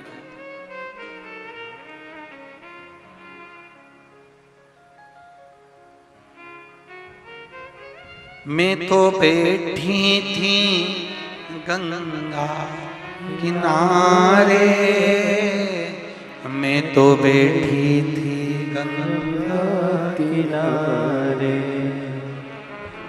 ऐसा दर्शन दिया ओ भोलेनाथ, आके दर्शन दिया ओ भोलेनाथ, मेरे ओ भोलेनाथ, ओ भोलेनाथ, मेरे ओ भोलेनाथ, ओ भोलेनाथ, दिल तुझको दिया ओ भोलेनाथ, दिल तुझको दिया ओ भोलेनाथ, ये क्या कर दिया ओ भोलेनाथ, ये क्या कर दिया ओ भोलेनाथ, मेरे ओ भोलेनाथ, ओ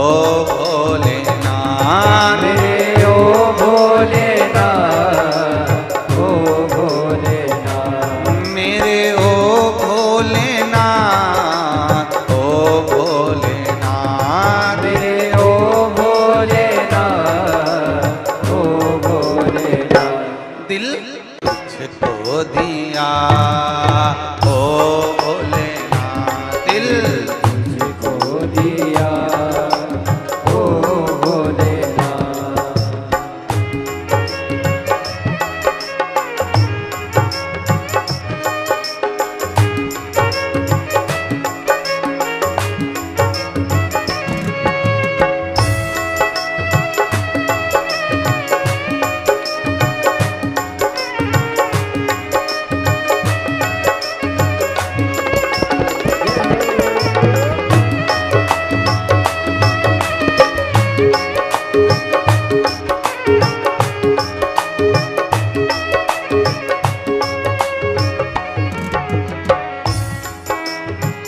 मेरा मन हर लिया ओ भोलेनाथ, मेरा मन हर लिया ओ भोलेनाथ, मेरा मन हर लिया ओ भोलेनाथ, मेरा मन हर लिया ओ भोलेनाथ, दिल तुझको दिया ओ भोलेनाथ, दिल तुझको दिया ओ भोलेनाथ, मेरे ओ भोलेनाथ, मेरे ओ भोलेनाथ, ओ भोलेनाथ, मेरे ओ भोलेनाथ, ओ भोलेनाथ, मेरे ओ भोलेनाथ, ओ भोलेनाथ, दिल तुझको दिया ओ भोलेनाथ, दिल तुझको दिया ओ भोलेनाथ, ये क्या कर दिया ओ भोलेनाथ, ये क्या कर दिया ओ भोलेनाथ, जय हो।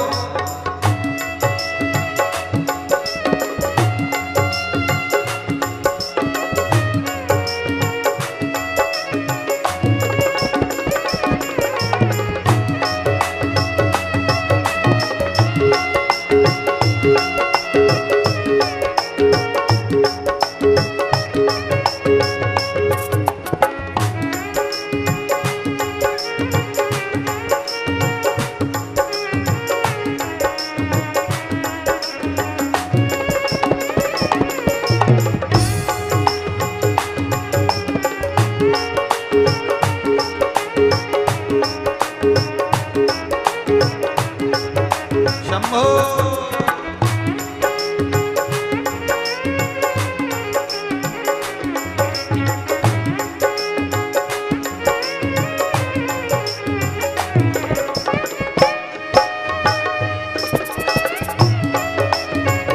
महादेव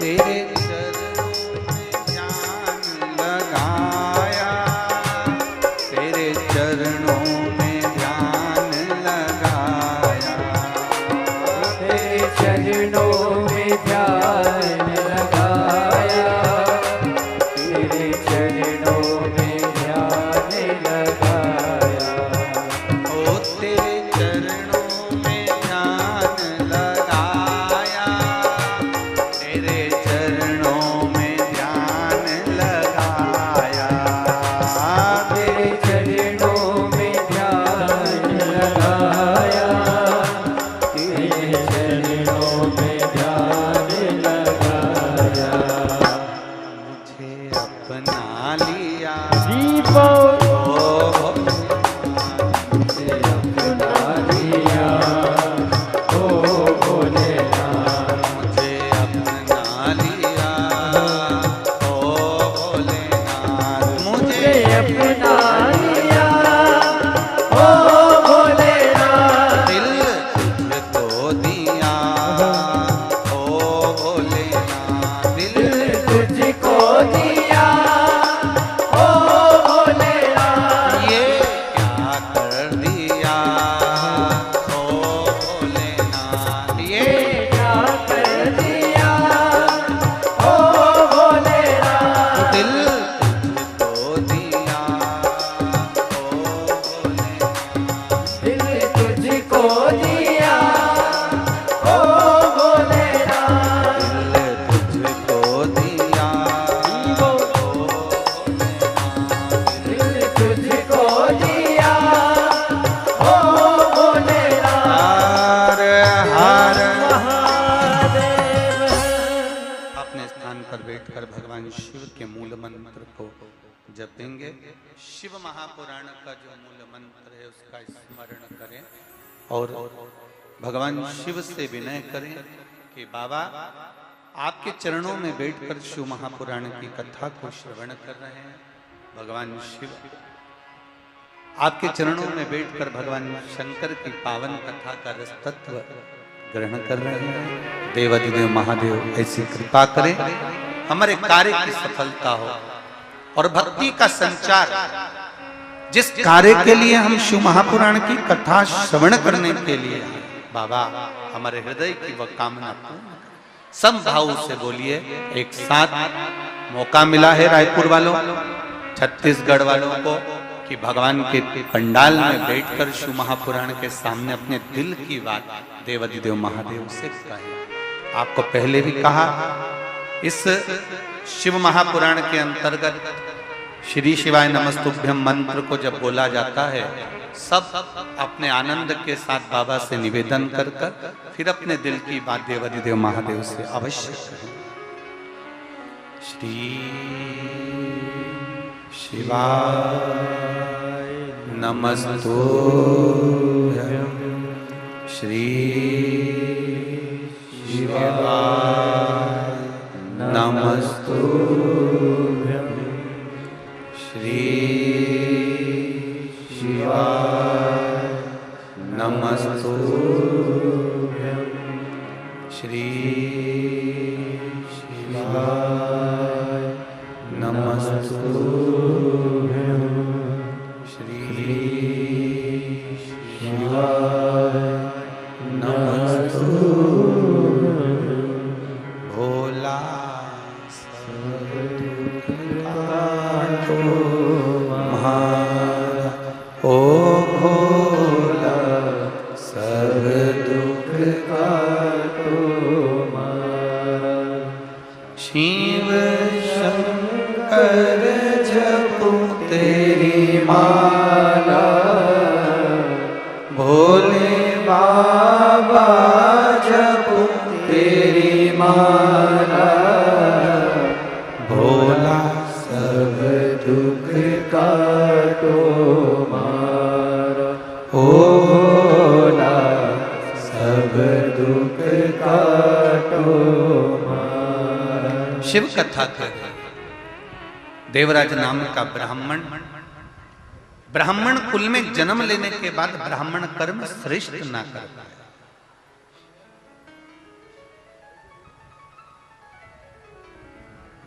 देखिए बड़ा सुंदर भाव शिव पुराण का कहता है कि आपके भरण पोषण की जवाबदारी देवाधिदेव महादेव ने ले रखी है। माता के गर्भ में जब तुम पड़े रहे, गर्भ में जब पड़े थे, तब भी वो भर पेट अंदर भी भोजन दे रहा था और शरीर मिला, प्राण छूटेंगे तब तक भी वो भरपेट भोजन देने की जवाबदारी मेरे कालाधिपति महाकाल राजा की है, वो देगा। उसका नाम है विश्वनाथ। क्या नाम है? विश्वनाथ। अच्छा एक बात समझ में नहीं आती रे, छत्तीसगढ़ वाले तुम भी बताना, अगर तुम्हारे समझ में आ जाए तो बताना। इनको कहते हैं विश्वनाथ, द्वारकानाथ, जगन्नाथ, बद्रीनाथ, केदारनाथ, सोमनाथ। अब इतना सारा नाथ ही नाथ है, मतलब ये निश्चित है कि जब अपन पैदा हुए थे, जब माता के गर्भ में पड़े हुए थे, तब अपन अनाथ थे, और जब अपने को ये सब नाथ मिले तब अपना जीवन सार्थक हो पाया। ये निश्चित है।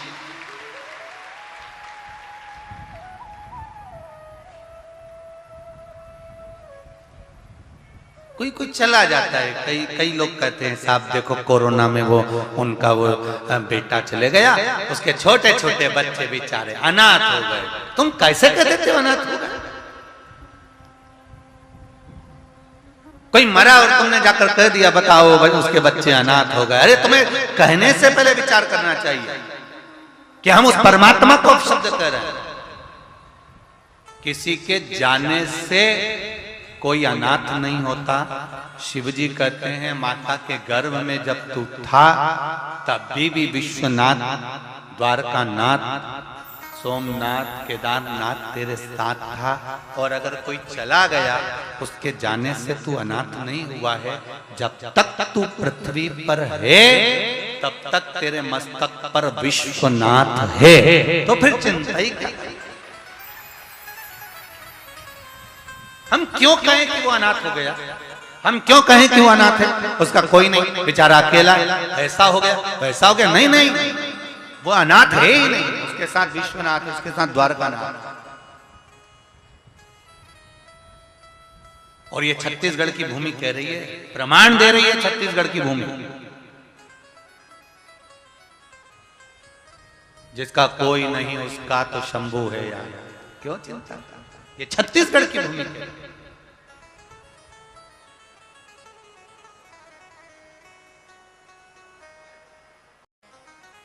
स्कंद महाभारत में कौशल के अंतर्गत वर्णन मिलता है महाभारत में।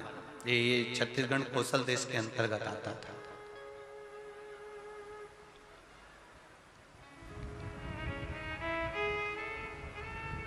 महाभारत में कौशल के अंतर्गत एक वर्णन मिलता है कि, और स्कंद पुराण में भी आता है कि भगवान शिव के जो वन है, जैसे उज्जैन का महाकाल वन,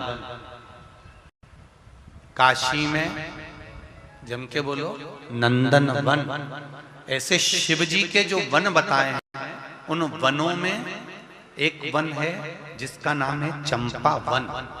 क्या नाम है? चंपा वन,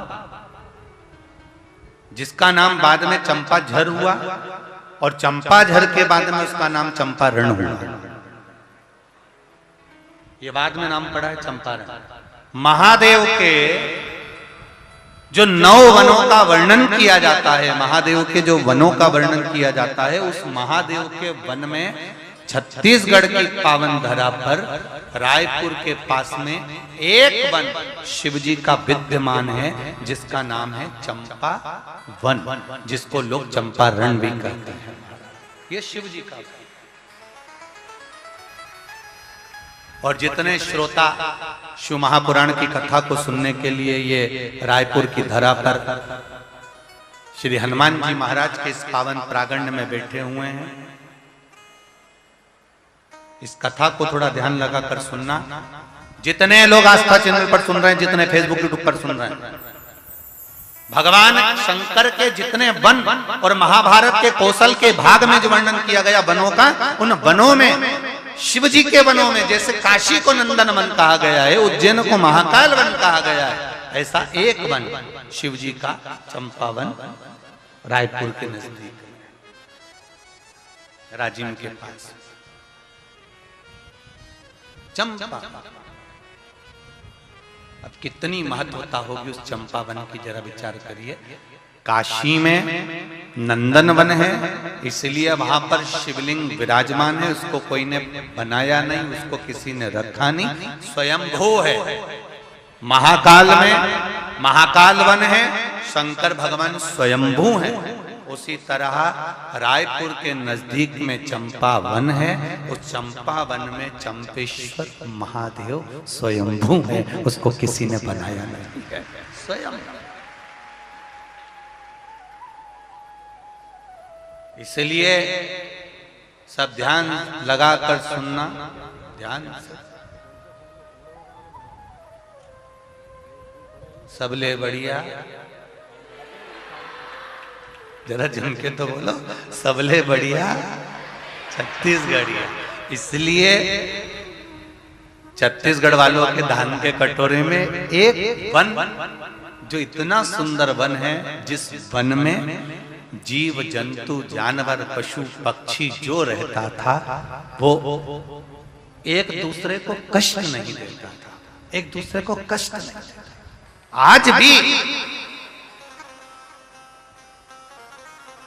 आज भी छत्तीसगढ़ का एक आनंद है।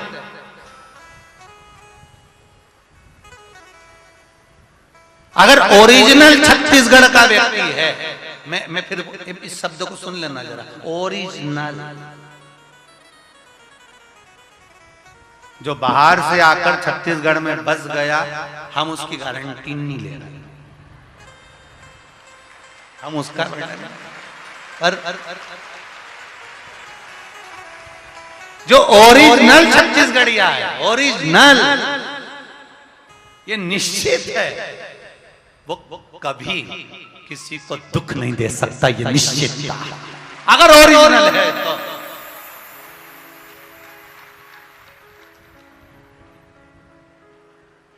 अब आजकल का जमाना में तो डुप्लीकेट तो घना सारा हो गया, तुम कहीं करोगे तो डुप्लीकेट तो चलता रहता है। और नकली नोट कितने भी ओरिजिनल नोट की गड्डी में फंसा दो, एक आध बार चल सकता है पर बार बार नहीं चल सकता। इसलिए ओरिजिनल ओरिजिनल होता है, इसलिए ओरिजिनल छत्तीसगढ़िया पहचान में आ जाता है कि ये ओरिजिनल है। ये दुख नहीं दे सकता, ये कष्ट नहीं दे सकता।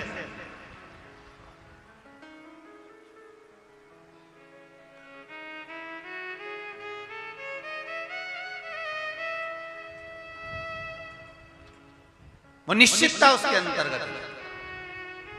शिव जी का एक वन, शंकर भगवान का एक वन जिसका नाम है चंपावन, महाभारत में भी इसका वर्णन आता है कौशल के अंतर्गत। चंपावन में भगवान, जहां पर चारों तरफ वन ही वन विराजमान था, चारों तरफ वन है, बस उस चंपावन में एक बार भगवान आनंद कंद परमात्मा की ऐसी कृपा हुई, ऐसी दया हुई कि महाराज जो गोदावरी नदी के तट पर भरद्वाज गोत्र में जन्मे हुए श्री लक्ष्मण भट्ट जी जा रहे हैं।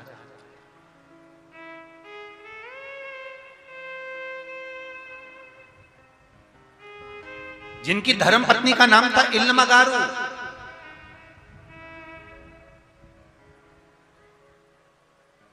अपना पूरा परिवार गोदावरी नदी के तट पर जहां निवास कर रहे थे काकड़ में, वहां से निकलकर काशी के लिए जा रहे थे। पहले काशी जाने का रास्ता, पहले काशी जाने का रास्ता, जितने लोग काशी साउथ वाले जाते थे या इधर से महाराष्ट्र वाले जाते थे या कहीं का भी व्यक्ति अगर काशी जाता था तो ये उसको जाने का यही मार्ग था, यही मार्ग जिस मार्ग पर चंपावन है।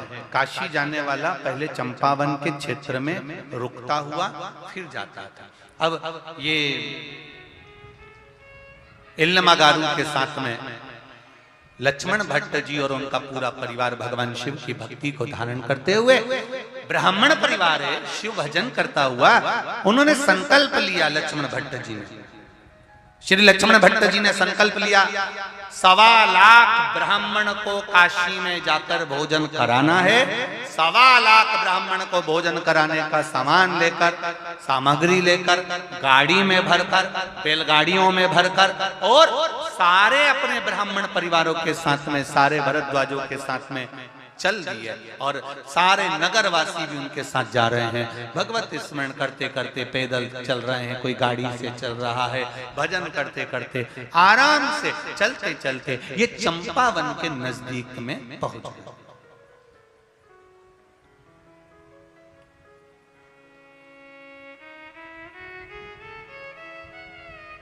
और चंपावन के नजदीक में पहुंचे, इतनी देर में चंपावन के नजदीक पहुंचते पहुंचते लक्ष्मण भट्ट जी को शाम पड़ गई और शाम होते होते सब आगे निकल गए और सब आगे निकले और इल्मगारू और लक्ष्मण भट्ट जी ये दोनों थोड़ी देर रुक गए। इल्मगारू ने कहा, धर्मपत्नी बोली, स्वामी स्वामी, हाँ बोलो क्या बात है? मैं गर्भस्थ हूं और मुझे ऐसा लग रहा है कि मुझे अब प्रसव पीड़ा हो गई है और इस प्रसव पीड़ा के कारणवश मैं तकलीफ पा सकती हूं। लक्ष्मण भट्ट जी ने कहा, इल्लमा शिव जी का नाम लो और चलो आगे। इल्लमा कहती है कि मैं अब आगे नहीं बढ़ सकती, कोई छांव ऐसी दिखे जहां मैं बैठ जाऊं। इल्लमा इतना घना वन है, इतना घना वन है, इस वन में पशु पक्षी तक नहीं है। इतना घना वन है कि तुम मेरे को देखने के लिए भी, तुम्हें अगर मैं एक वृक्ष के पीछे चला जाऊं तो नजर नहीं आऊंगा। इतना घना वन है इल्लमा, लक्ष्मण भट्ट जी कह रहे हैं इल्लमा, फिर कह रहा हूं तुमको, अपन आगे चलते हैं, आगे कोई गांव आ जाएगा, नगर आ जाएगा, अपन वहां रुक जाएंगे। इल्लमा कहती है स्वामी मैं अब एक कदम भी नहीं चलती। और इल्लमा गारू ने उसी समय पर देखा कि एक शमी का पेड़ था और शमी के वृक्ष के नीचे इल्लमा गारू बैठ गई। अब जरा ध्यान देना, आपको पहले कथा में कहा है एक शमी का पौधा, बेलपत्री का पौधा, आंवले का पौधा, पीपल का पौधा, बट का पौधा, ये सारे जो पौधों का वर्णन हमने पहले की कथाओं में करा है, उसको जरा ध्यान से सुनना, जरा ध्यान देकर उसका स्मरण करना। हमने पहले भी कहा इस चीज को कि बेलपत्री के पेड़ के नीचे या शमी के पेड़ के नीचे साधारणता नहीं है। बेलपत्री के पेड़ के नीचे लक्ष्मी का निवास होता है, पार्वती जी का निवास होता है, शिव जी का निवास होता है। पीपल के वृक्ष के नीचे 52,000 ब्राह्मणों का निवास होता है, भगवान विष्णु का और शिव जी का निवास होता है। इसलिए शिव जी का नाम एक पिपलेश्वर महादेव भी है। शमी के पेड़ के नीचे भगवान शिव अपने अड़भंग स्वरूप में विराजमान होते हैं। अड़भंग स्वरूप कैसा?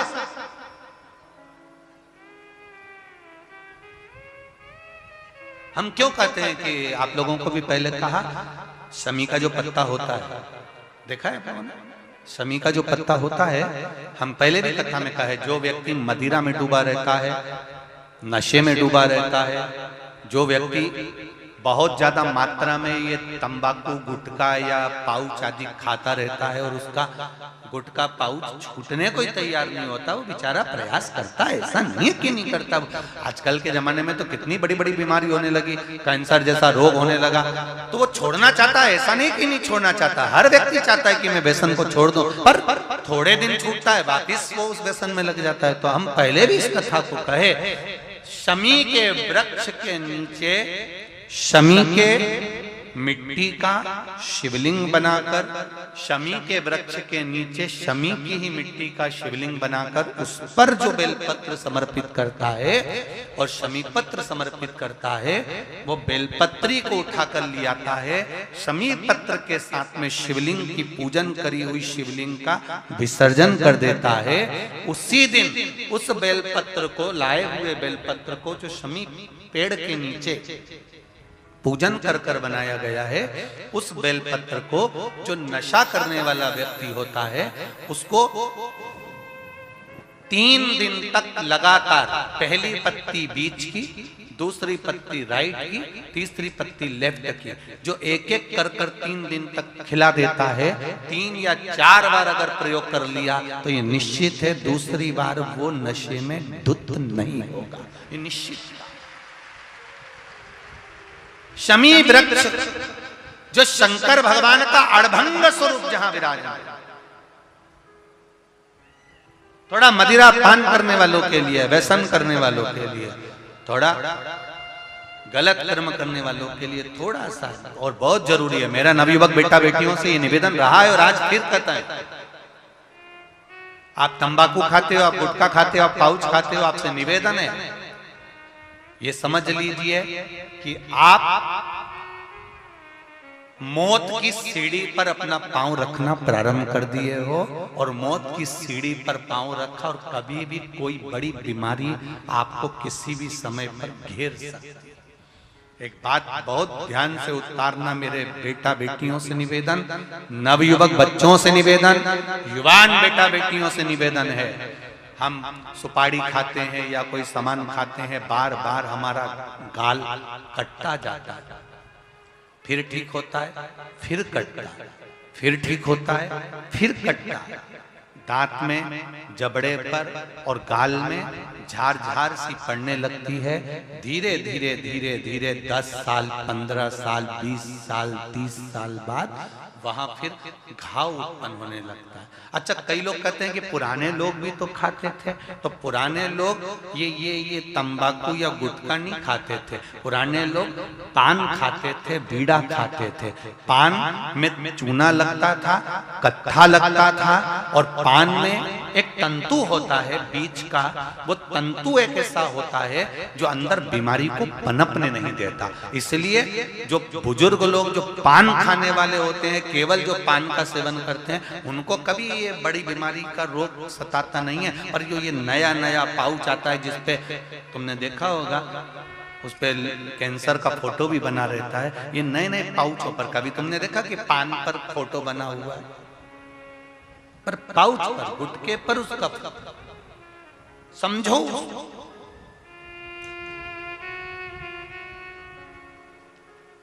तो कौन से वृक्ष के नीचे पूजन करना है? जम के बोलिए जरा, जम के बोलो जरा। शमी वृक्ष के नीचे। रायपुर वालों को जो कथा मिली है, बड़े ध्यान से सुनना ये कथा, बड़े आनंद के साथ मिली। और जितने लोग आस्था चैनल पर जो सुन रहे हैं, जितने फेसबुक यूट्यूब पर सुन रहे हैं, और यहाँ लाखों की संख्या में लोग बैठे होंगे। कई कई लोग तो अपनी अपनी टीन के ऊपर, छत के ऊपर चढ़ चढ़ के बैठे हैं, कोई ट्रैक्टर पर, कोई गाड़ियों पर, कोई खंभों पर चढ़ चढ़ के बैठे हुए। ध्यान से, बड़े प्रेम से सुनो इस कथा को, बड़े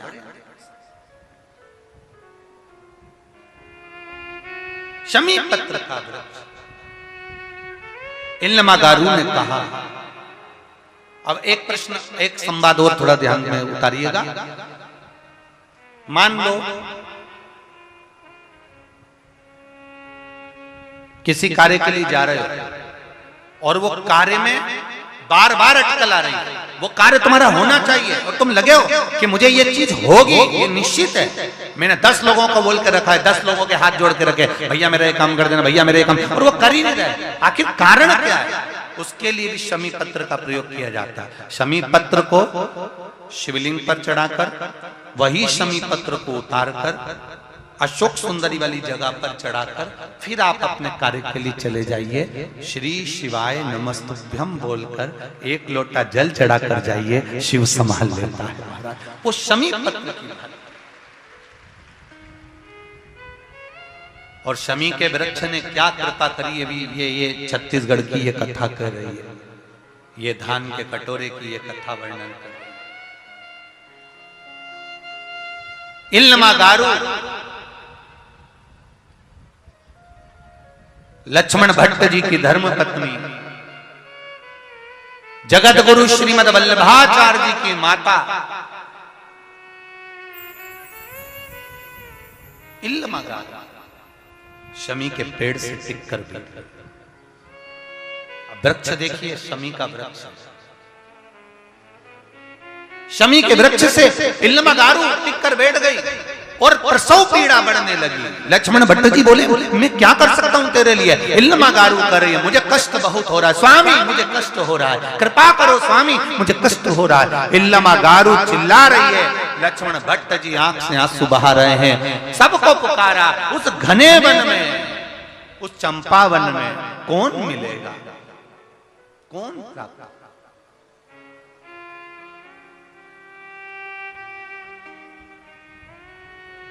प्रसव पीड़ा बढ़ती चली गई। शाम, सारे के सारे जितने लोग साथ में काशी जा रहे थे, सब आगे के नगर में पहुंच गए।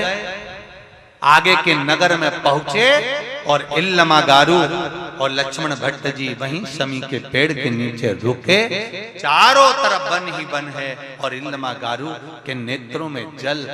प्रसव पीड़ा बढ़ती चली जा रही है, बढ़ती गई। लक्ष्मण भट्ट जी बेचैन हो गए, पत्नी की दशा देखकर मैं क्या कर सकता हूँ। तभी समय बीता, रात्रि होने लगी और अंधेरा बढ़ गया। अंधेरा हुआ, अंधेरा होते हुए जब प्रसव पीड़ा बढ़ी, उस प्रसव पीड़ा के बढ़ते ही एक बच्चे का जन्म हो गया, एक बेटे का जन्म हुआ।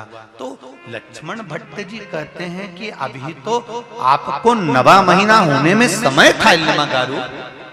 8 मासा, 8वें महीने में बच्चे का जन्म हो गया और 8वें महीने में बच्चे का जन्म हुआ। जब लक्ष्मण भट्ट जी के हाथ में बच्चा दिया है इल्लमागारू ने, जब पुत्र दिया है, तो लक्ष्मण भट्ट जी कहते हैं, इल्लमा इसमें तो प्राण नहीं है, इसकी श्वास नहीं चल रही है, इसकी धड़कन कार्य नहीं कर रही है, ये मर चुका है, इसके प्राण छूट गए इल्लमा।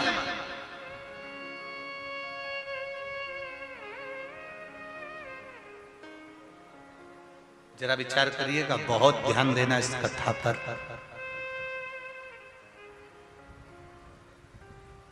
दुनिया के लोग कहते हैं कि हमें बहुत कष्ट है।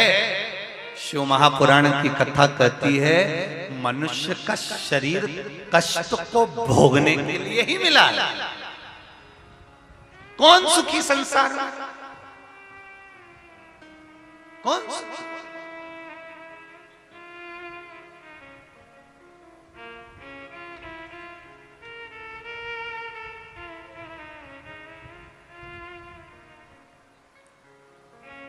पूरी दुनिया में कोई सुखी है? अरे व्यक्ति अगर विद्वान हो जाता है तो अहंकार समाहित हो जाता है, विद्वत्ता आ गई, अभिमान आ गया। और सोचिए, अगर मान लो व्यक्ति एक पद प्राप्त कर लेता है कि साहब इसने यहाँ विजय प्राप्त करी और विजय प्राप्त करी तो ये पद इसको मिल गया, वो पद पाने के बाद वो सोचता है कि अब मुझे एक और दूसरा पद मिल जाए। फिर वो सोचता है कि मैं कहीं इस मंत्र पद पर बैठ जाऊं, फिर मंत्री पद से सोचता है कि साहब मैं ये बन जाऊं, फिर वो बनते बनते उसने सोचा साहब मैं ये बन जाऊं। भगवान कहते हैं कुछ बनने की जरूरत नहीं है, अच्छे इंसान बन जाओ तो आप खुद ही अच्छे बन जाओगे, ये निश्चित है।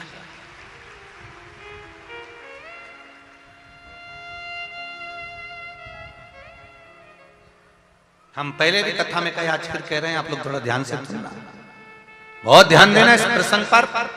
आप अच्छे इंसान बन जाओ। हम हमारे बच्चों से कहते हैं देख लो श्रवण कुमार को, हम अपने बच्चों से कहते हैं बनना है तो उनके जैसे बनो। हम अपने बच्चों से कहते हैं उसके जैसे बनो, हम अपने बच्चों से कहते हैं उसके जैसे बनो। शिव महापुराण की कथा कहती है आप अपने बच्चों को ये मत कहो कि उसके जैसे बनो, अपने बच्चों को ये कहो कि तुम ऐसे बनो कि आने वाली पीढ़ी कहे कि इसके जैसे बनो। तुम अपने बच्चों को वो बनाने का प्रयास करो।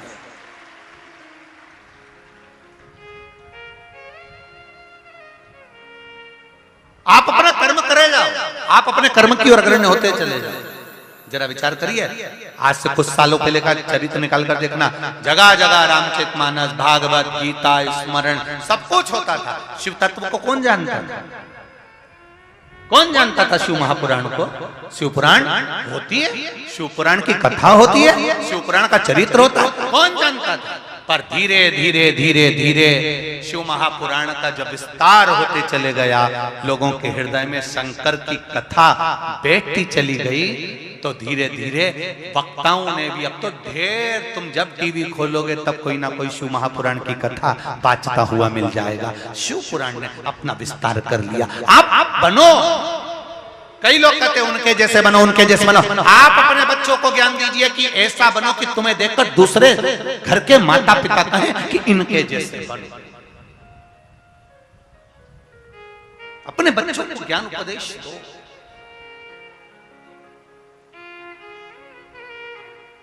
कौन कहता है कि दुख नहीं आता? दुख आता है। भगवान जगत गुरु श्रीमद वल्लभाचार्य जी की माता इल्लमा गारू के जीवन में भी दुख आया, श्री लक्ष्मण भट्ट जी के जीवन में भी दुख आया। ऐसा कोई मानव का शरीर बताओ जिसके सम्मुख में दुख नहीं आया? भगवान राम अगर पृथ्वी पर प्रकटे तो उनको भी दुख आया, भगवान कृष्ण पृथ्वी पर आए तो उनको भी दुख आया। ऐसा कोई बता दो जीवन में जिसको दुख नहीं मिला हो। दुख तो आता, पर दुख आएगा जाएगा, बस एक काम करते रहना है कि दुख की घड़ी में भी हमें शिव को नहीं भूलना है। शंकर के द्वार जाते रहो, शंकर भगवान पर बिना छल के, बिना कपट के, बिना अहंकार के, निष्कपट भाव। हमें एक लोटा जल ये देखकर नहीं चढ़ाना कि दुनिया के लोग हमको देख रहे हैं। हम मंदिर में गए तो पड़ोसन दिख रही है, वो हमको देख रही है, हम किस तरह से चढ़ा। नहीं नहीं नहीं, आप तो अड़भंग होकर आपके मन से जैसे आप शिव जी की आराधना करते हो वैसे चढ़ाओ। आप तो एक लोटा भर के ले गए। कई लोग कहेंगे बताओ, अरे कहीं कंगी मंगी तो करी आती, कहीं कपड़ा वपड़ा अच्छा पहनी आती, तो कह दो भगवान हमारा कपड़ा नहीं देखता, भगवान तो हमारा।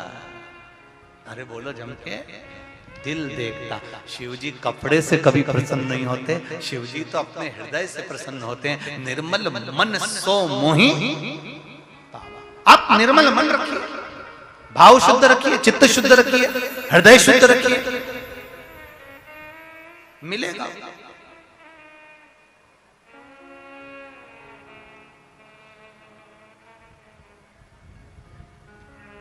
दूसरे को दिखाकर अगर हम एक लोटा जल भी चढ़ा रहे हैं तो भगवान शिव से ये लोग पशुपति व्रत करते हैं और पशुपति व्रत धारण करते हैं, तो हम उनसे एक बात हमेशा कहते हैं, आज फिर कह रहे हैं, पशुपति व्रत करने वाले को चाहिए कि सामने वाला व्यक्ति जैसा व्रत कर रहा है, अगर उसमें कुछ गलत कर रहा है तो जरूर बताओ, और वो पूछे तो, नहीं तो अपने को ये भी नहीं बोलना कि साहब तुमने पूजन गलत कर ली है। वो अपने दिल से कर रहा है, आप अपने हृदय से। ये जरूर है पशुपति व्रत का जो नियम है वो जरूर बता दो कि साहब 5 व्रत होते हैं और 5वें व्रत में ही पूर्ण करना पड़ता है। अगर बीच में कहीं रजस्वला धर्म आ जाता है तो उसको छोड़ दिया जाता है, अगला व्रत गिन लिया जाता है। 6 दिए मंदिर में ले जाए जाते हैं, 6 ही दिए पृथ्वी पर रखे जाते हैं, 5 दिए जलाए जाते हैं, 1 दिया पृथ्वी पे से उठाकर वापिस अपनी थाली में रख लिया जाता है। प्रसाद के 3 हिस्से जमीन पर रख दिए जाते हैं, दोने में कागज में प्रसाद जिसमें भी तुम लेकर गए हो, 2 हिस्सा मंदिर में छोड़ दिया जाता है, 1 हिस्सा लेकर आ जाते हैं। छठा दिया